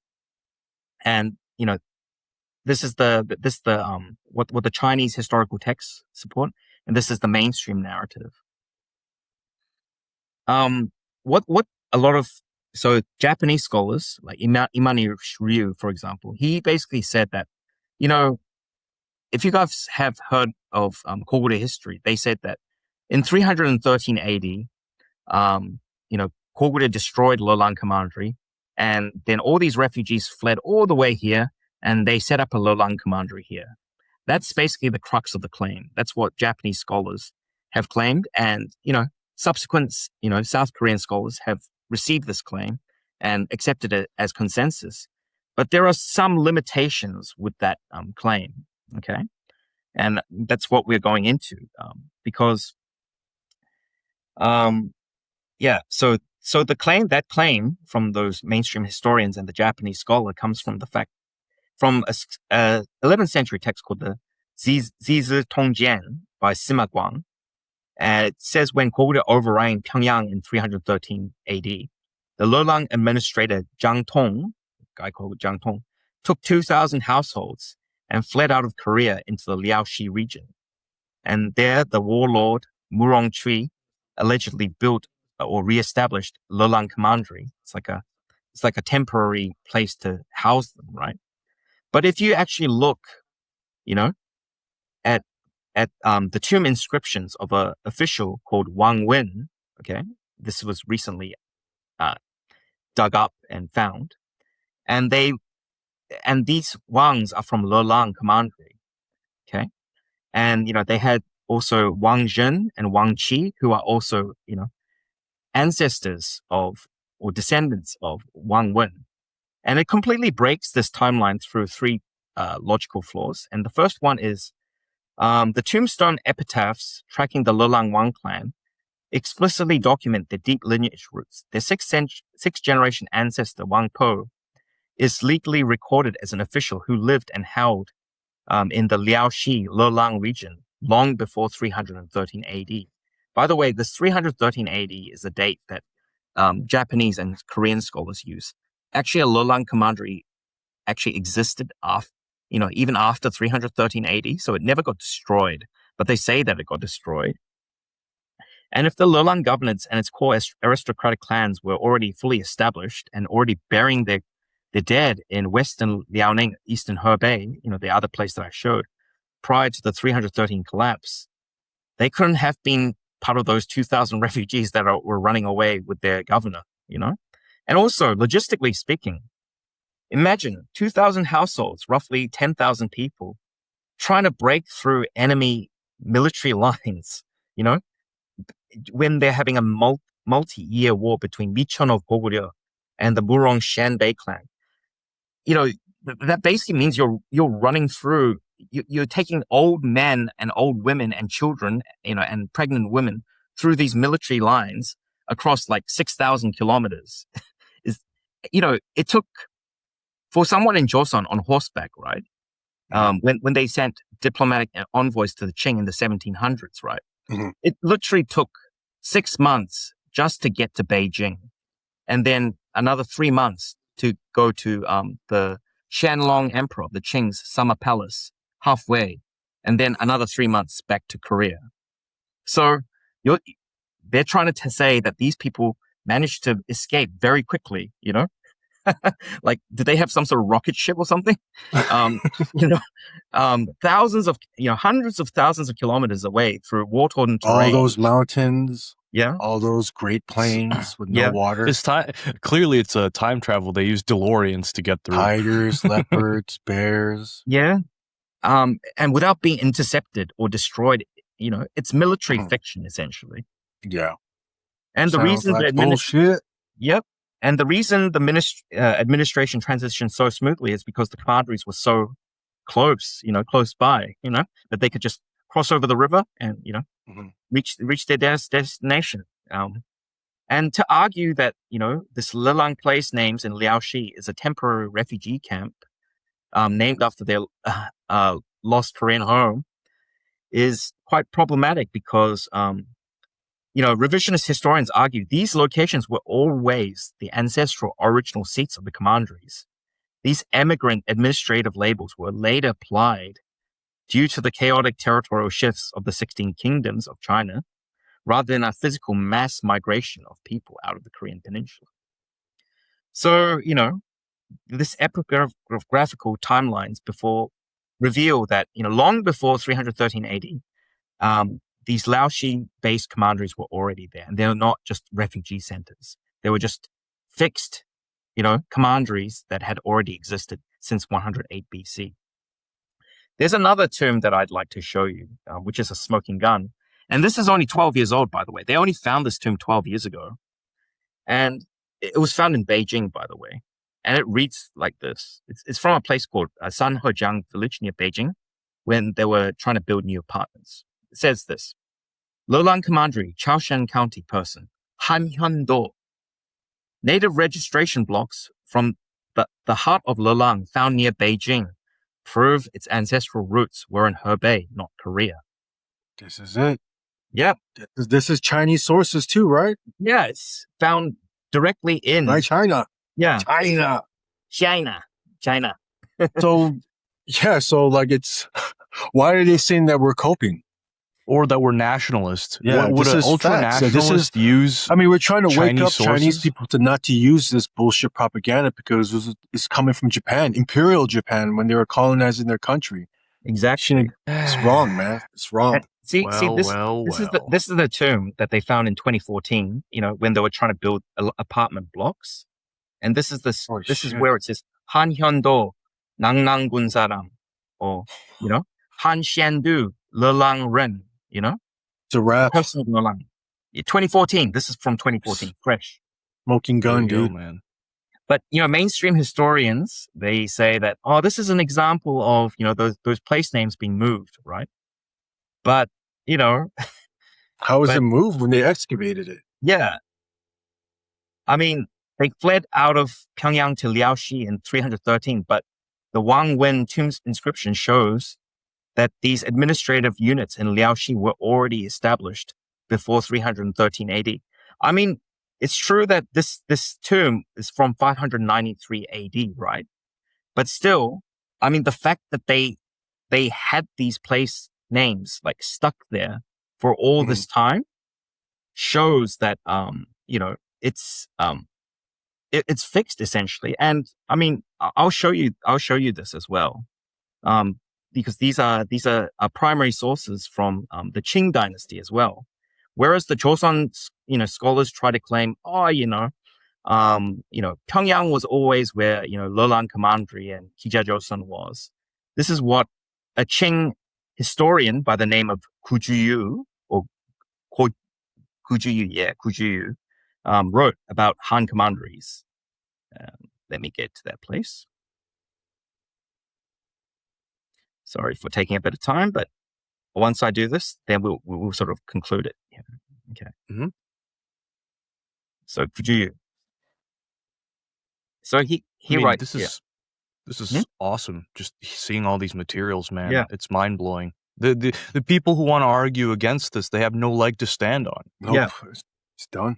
Now I see why, facing these overwhelming facts, that's why they have these breakdowns and they start freaking out and insulting us and going, ha, you really think you're crazy. I could also see why this is also like mind numbing to you too, Mike, because you've been talking about this for a long time. Yes. And all you get back is just, oh, you're an ultra nationalist, you're stupid, or some stupid insult like that. Yeah. Well, thank God for AI, because AI is great for tracking down sources. Like, yes. I use it to look for sources. I don't ask it like it's a genie. You know, I ask it to find me a source. And these days, like, a lot of distortions just don't hold up. And I can tell you, for someone who regularly reads up on the Korean War, a lot of narratives are completely shot out, shot down. Yeah, exactly. So there's this Qing dynasty. He was actually a Ming dynasty person who later lived into the Qing dynasty. He is a historical geographer by the name of Gu Zhuyu, right? And he wrote a text in 1692 called Du Shi Fang Yu Ji Yao. Okay. And he's talking about a place called Yongping Prefecture. Okay. And this Yongping Prefecture, so this Yongping Prefecture is over here. Okay. Lelang County, Xinhuangdao. Okay. And this is the primary text. I'll read it. In Lelang County of Yongping Prefecture, there lies the state of Qijia, right? We already know it's an invented tradition, but that's the anchor.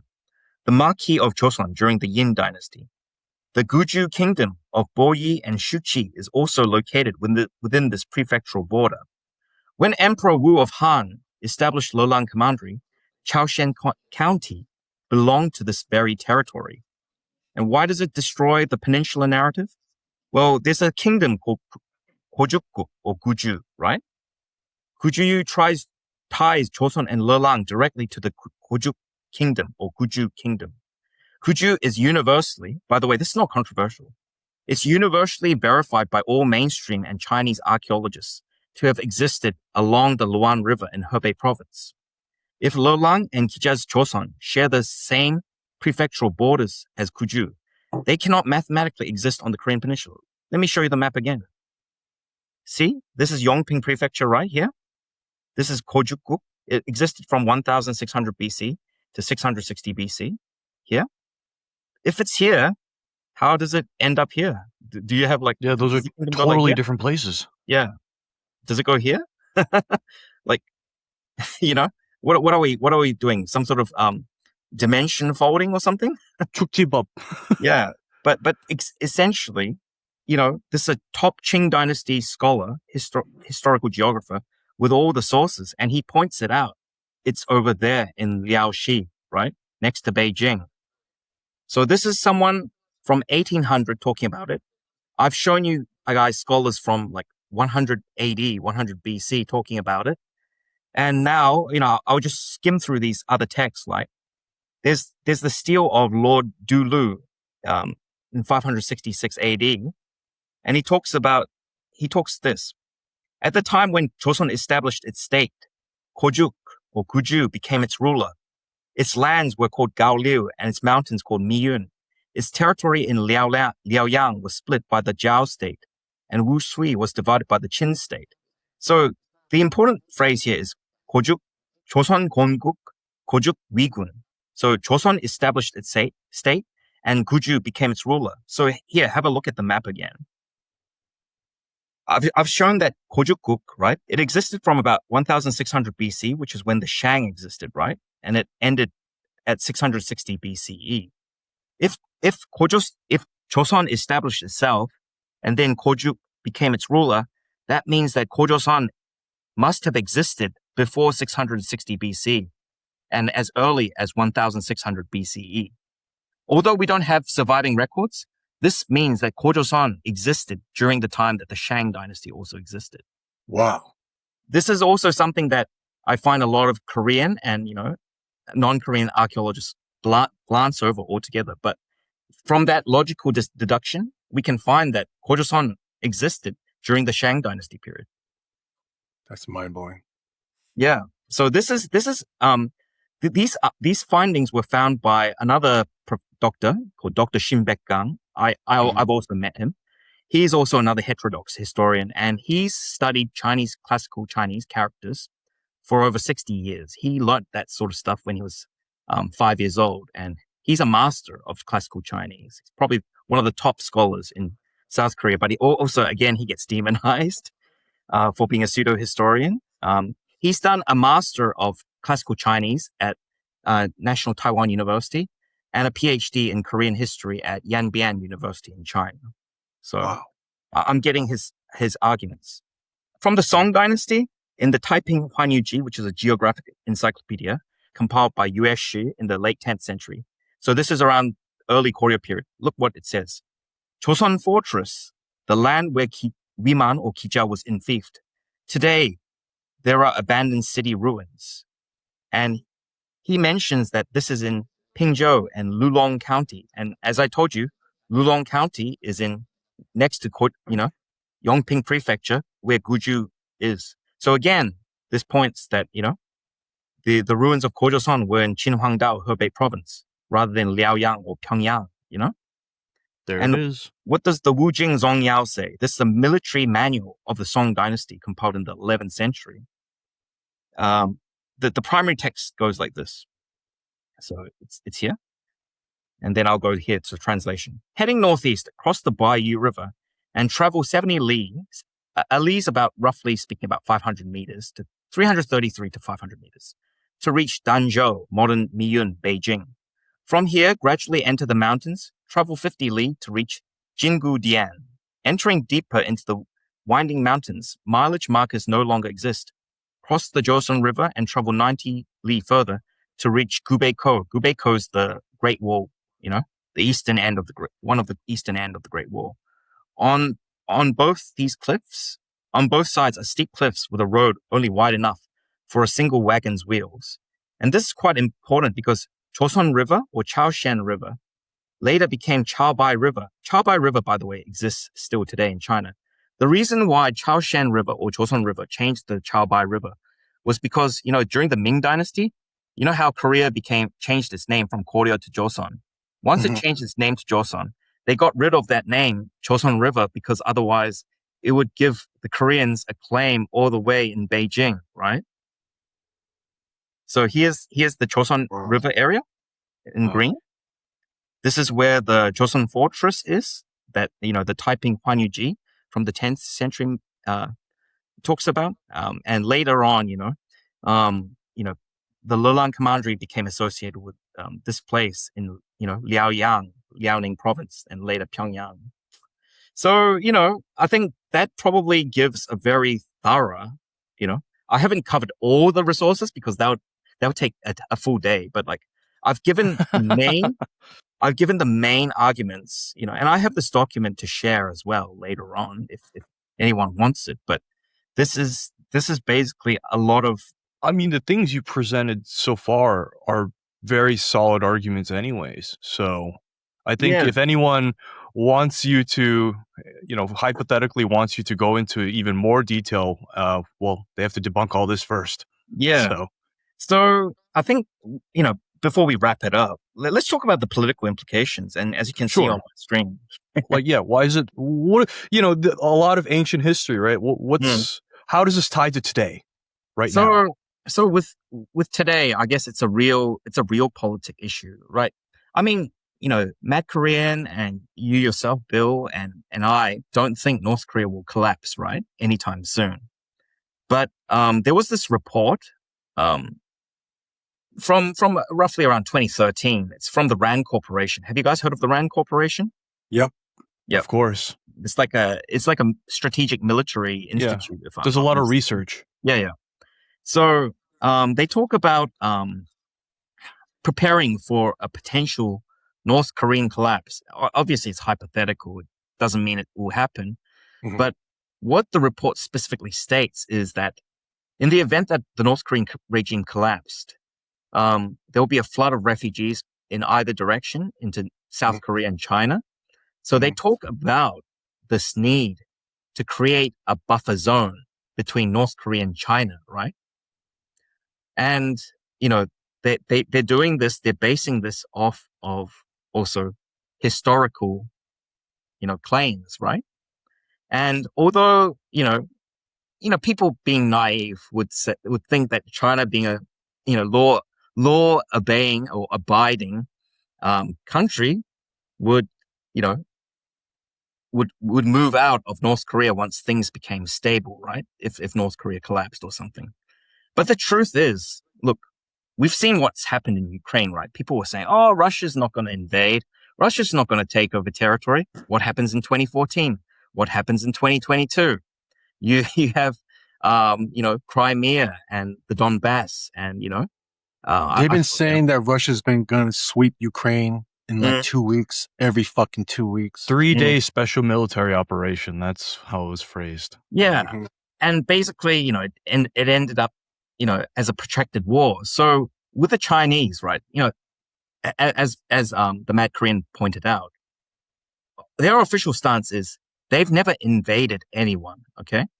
So with in the case of the Han Commanderies, right, that shows that from the start of recorded history, Pyongyang and North Korea was not property of the Korean people. It belongs to the Chinese people, right? So if they ever occupied Pyongyang, that's not an invasion. That's just taking back what was taken from them. So they don't see it as invasion. They see it as irredentism. Historically justified irredentism. And I know people will say, this is known tactic that Russia used to do. Yeah. And not the first time they did it. And I know quite a lot of, these liberal left-wing Western historians, particularly from Northern Europe. I won't mention their names, but maybe we can. But they basically say, oh, this is a conspiracy theory. And you're trying to make Korea or, great again, like Trump's America or something like that. But let's say, something like Ukraine happened in North Korea. What are you going to say then? Are you happy with being called a Chinese shill? Like, they're demonizing anyone with pro-Russian views. Obviously not. And this is what I'm saying. Like, you hear so many times that it doesn't have that meaning. Like, whatever they accuse you of, they're guilty of. But like with these types, it's like magnified by 10 at least.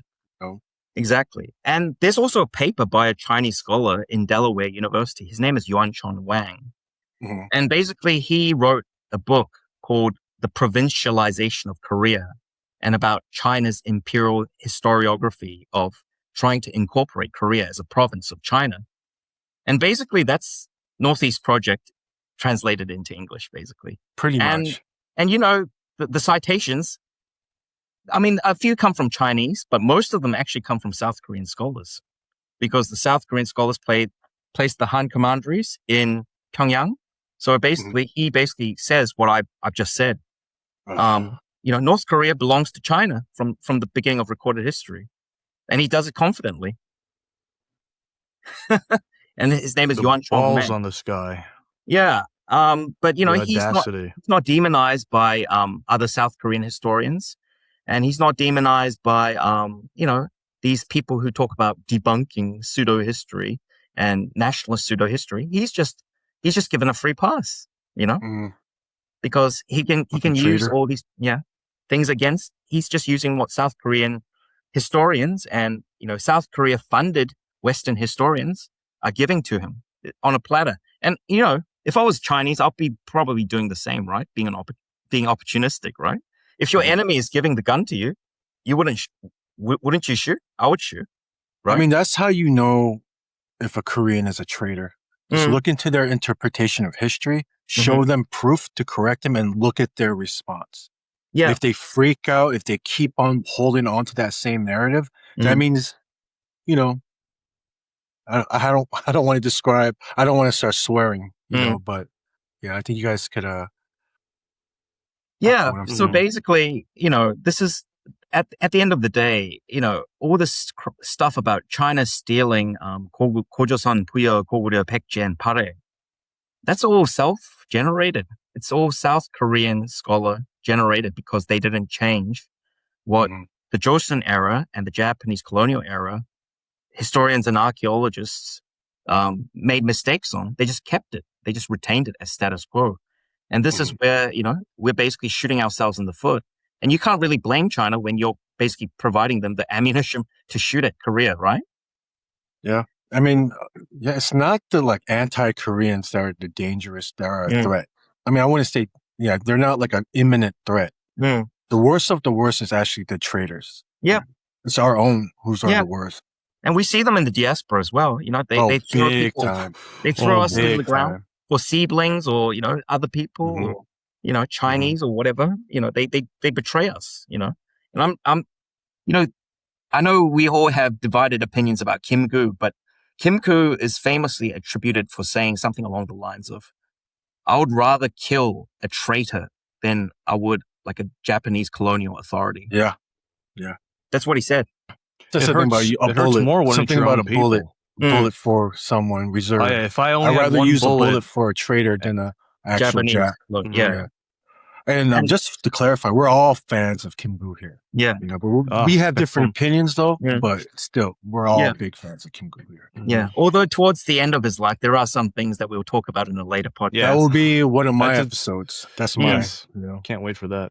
But I mean, if we were to wrap up things, how I describe this situation, right, with Bill, is it just because today's the 15th of August, by the way, when we're recording this. And, there's multiple things that are celebrated.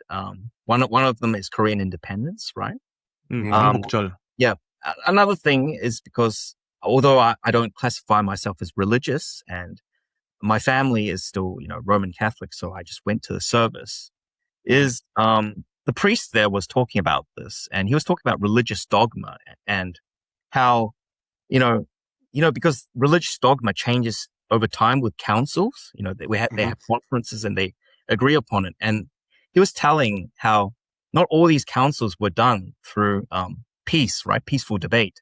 It was done through bloodshed, where the Roman emperor would send out military forces to kill quote unquote heretics like the Arian movement or the Nestorian movement or the monophysite Christian movements, right? Yeah, the heretics. Yeah, there's a lot of killing of heretics in Catholic history from what I remember. I'm not super read up on it though. Yeah. Inquisition, yeah. Yeah, Inquisition and stuff. And I find that this topic on the Lelang Commanderies almost is a bit like, do you guys know the heliocentric model of I was about to say that. Galileo and Copernicus. Yep. They tried to present a theory of that which is proven as fact that the Earth revolves around the sun. No, the Earth is but flat. The Catholic Church, the Earth is flat, dude. But the Catholic Church didn't like that at all because it challenged it was part of their dogma at the time. So they really treated Galileo like trash. Because they believed that the sun rotated around the Earth rather than vice versa, right? A geocentric model. And because Galileo refused to budge, he was held in house imprisonment until he died, right? And it was only 500 years later that the Catholic Church officially apologized for mistreating Galileo. And I find that these heterodox historians who are speaking out and not conforming, to live a very easy life, right? They're fighting against the tide, because they're in pursuit for the truth, the objective truth. They get demonized, they get persecuted, they get witch hunted. I believe that some of these historians, like Professor Yoon Nae-hyun, he was accused of being a communist, a pro-North Korean sympathizer by some of the historians at the time, back in the 1970s and 80s, right? During Chun Do-hwan and Park Chung-hee's regime. But he was released shortly after they found no plagiarism or no misconduct. And during Park Geun-hye's presidency, Professor Park Ki-dae received quite a lot of support from Hwang Woo-yeol, who was a cabinet minister during Park Geun-hye's presidency. And, after Park Geun-hye fell out of the presidency because of that scandal in 2016, basically what a lot of these historians who didn't like Professor Pokide because of his heterodox views was they were saying, oh, Professor Pokide is pro-Park Geun-hye and anti-Lee Jae-myung. That's why you guys need to basically take away his funding because, he's trying to push for, fascist historical views, new right historical views when it has nothing to do with new right. In fact, I know Professor Pokide personally. He is not new right, but they were basically trying to frame him in that way. And he also translated with a team, right, at Inha University of these Japanese colonial era textbooks on Korean history, right, from Japanese into Korean. And they got right up until, publication point. But the mainstream Korean historians basically blocked the publication of those books. You know why? Because it reveals what they've been claiming all along is originally cited from the Japanese colonial era textbooks on Gojoseon. Well. Oh, man. So there's like a stack of literally 15 volumes of these translated texts, right? From the Japanese colonial era. It's not even, it's not fascist literature. It's just, literature that we as Koreans should all have access to, right? Because it was what the Japanese colonial authorities, right? And we have a right to access that knowledge. But they basically blocked him from publishing this. And that's why I just find that, they talk about intellectual freedom in a free liberal democracy, as they like to define it. But I South Korea, obviously, especially in certain aspects of the academic environment, I'm not sure if that's a very fitting description because sometimes I've also heard from students who learn history, right, as PhD or master's students, they're told by, their university lecturer or their professor to not read books by these heterodox scholars, right? It's basically like religion, right? You're not allowed to read that because that's Satanist. It's kind of like that. They're trying to enforce that in academia. And I'm like, is this really academia where you can think freely, or is this a cult? Hey, Bill, weren't you hounded back when you were a leftist for following or liking other people? Oh my God, yes. They would police who I followed. And it was look, if you look at my Twitter, I mean, I follow a wide variety of people. And it's not because I necessarily endorse them or support them. It's just, look, this is a big figure from a certain political, side or faction. I just want to know what they're talking about. Well, what are they saying? Well, what's the topic of discussion? And, it's not like I agree with them per se, or that I am ideologically aligned with them, but they'd always be like, why are you following this guy? He's a fascist or this and that. And okay, maybe it's true that this person might have views that are considered fascistic, but it's not an endorsement. That's what people, it's just a public figure. And, I think I have the right to at least see what they're saying without, having to be hounded over it. And I do this with leftists too. You look at the people I follow, it's a mix between right-wing, left-wing, people in the middle, people who are interested in history and have different interpretations. It's the cultish behavior that exists everywhere. It's so tiresome. I can't stand it. That's why, part of the reason why I fell out, I'm just like, you guys need to find something better to do than police my following list. It's go do something more productive with your life. We're seeing this in academia too. Seems like unfortunately, South Korea. And and here's the deal. I mean, look, we just had this brilliant episode. First of all, thank you, Dr. Shinji Moon, for actually taking the time to just go over all this. We really appreciate it. You're a very busy man with everything going on in your life. We're not telling you what to believe. We're not saying, hey, the mainstream historians, don't read that. That's bad. You stay away from that. Or otherwise you're evil or fascist or anti-Korean. We are just laying out the arguments, and it's up to you, the viewer. And the sources. Yes, and the sources. It's up to you, the viewer, to take a look at it and actually decide for yourself what you think is true. And honestly, in the comments too, we want to hear what people think, as long as you're not just attacking us. If you have something interesting you want to pull up from this conversation, please talk about it. We want to show you what Dr. Shinji Moon has found and what his sources have found, so that this can be a topic of conversation. That's all. Mm. So please, please take a listen to this, really think about it, take some notes, do your own reading, do your own research. We have the sources there. Check it out. And if there's anything, anything we can do, just let us know. If there's anything you want to talk about, this just let us know. This document's going to be converted into a PDF and will be available on our Discord and Telegram. Right next to where this episode will be uploaded. It's got 42 peer-reviewed citations in Harvard style. And just for our listeners, we use Twitter or X as our primary platform. So look out for that link. Yeah. So, well, guys, I think that's it. This has been a long episode, but it's totally worth it. Now, Dr. Shinji Moon, you don't have to lay out all the arguments for the Han Commanderies not being in Pyongyang. This is like required listening for all Koreans. This is required listening. So if you're an Eastern Bound fan, this is for you, and you got to watch all of it. So thank you so much once again thank you for listening through this. Of course, man. Anytime. Yeah, and thanks to the listeners for taking the time to listen to all of this. And please let us know what you think. We're always, as long as you're respectful and you actually want to engage with the material instead of just like, oh, you're stupid, So yeah. Thanks, everybody, for listening in, and we'll see you the next time. All right. Later, guys. Over and out.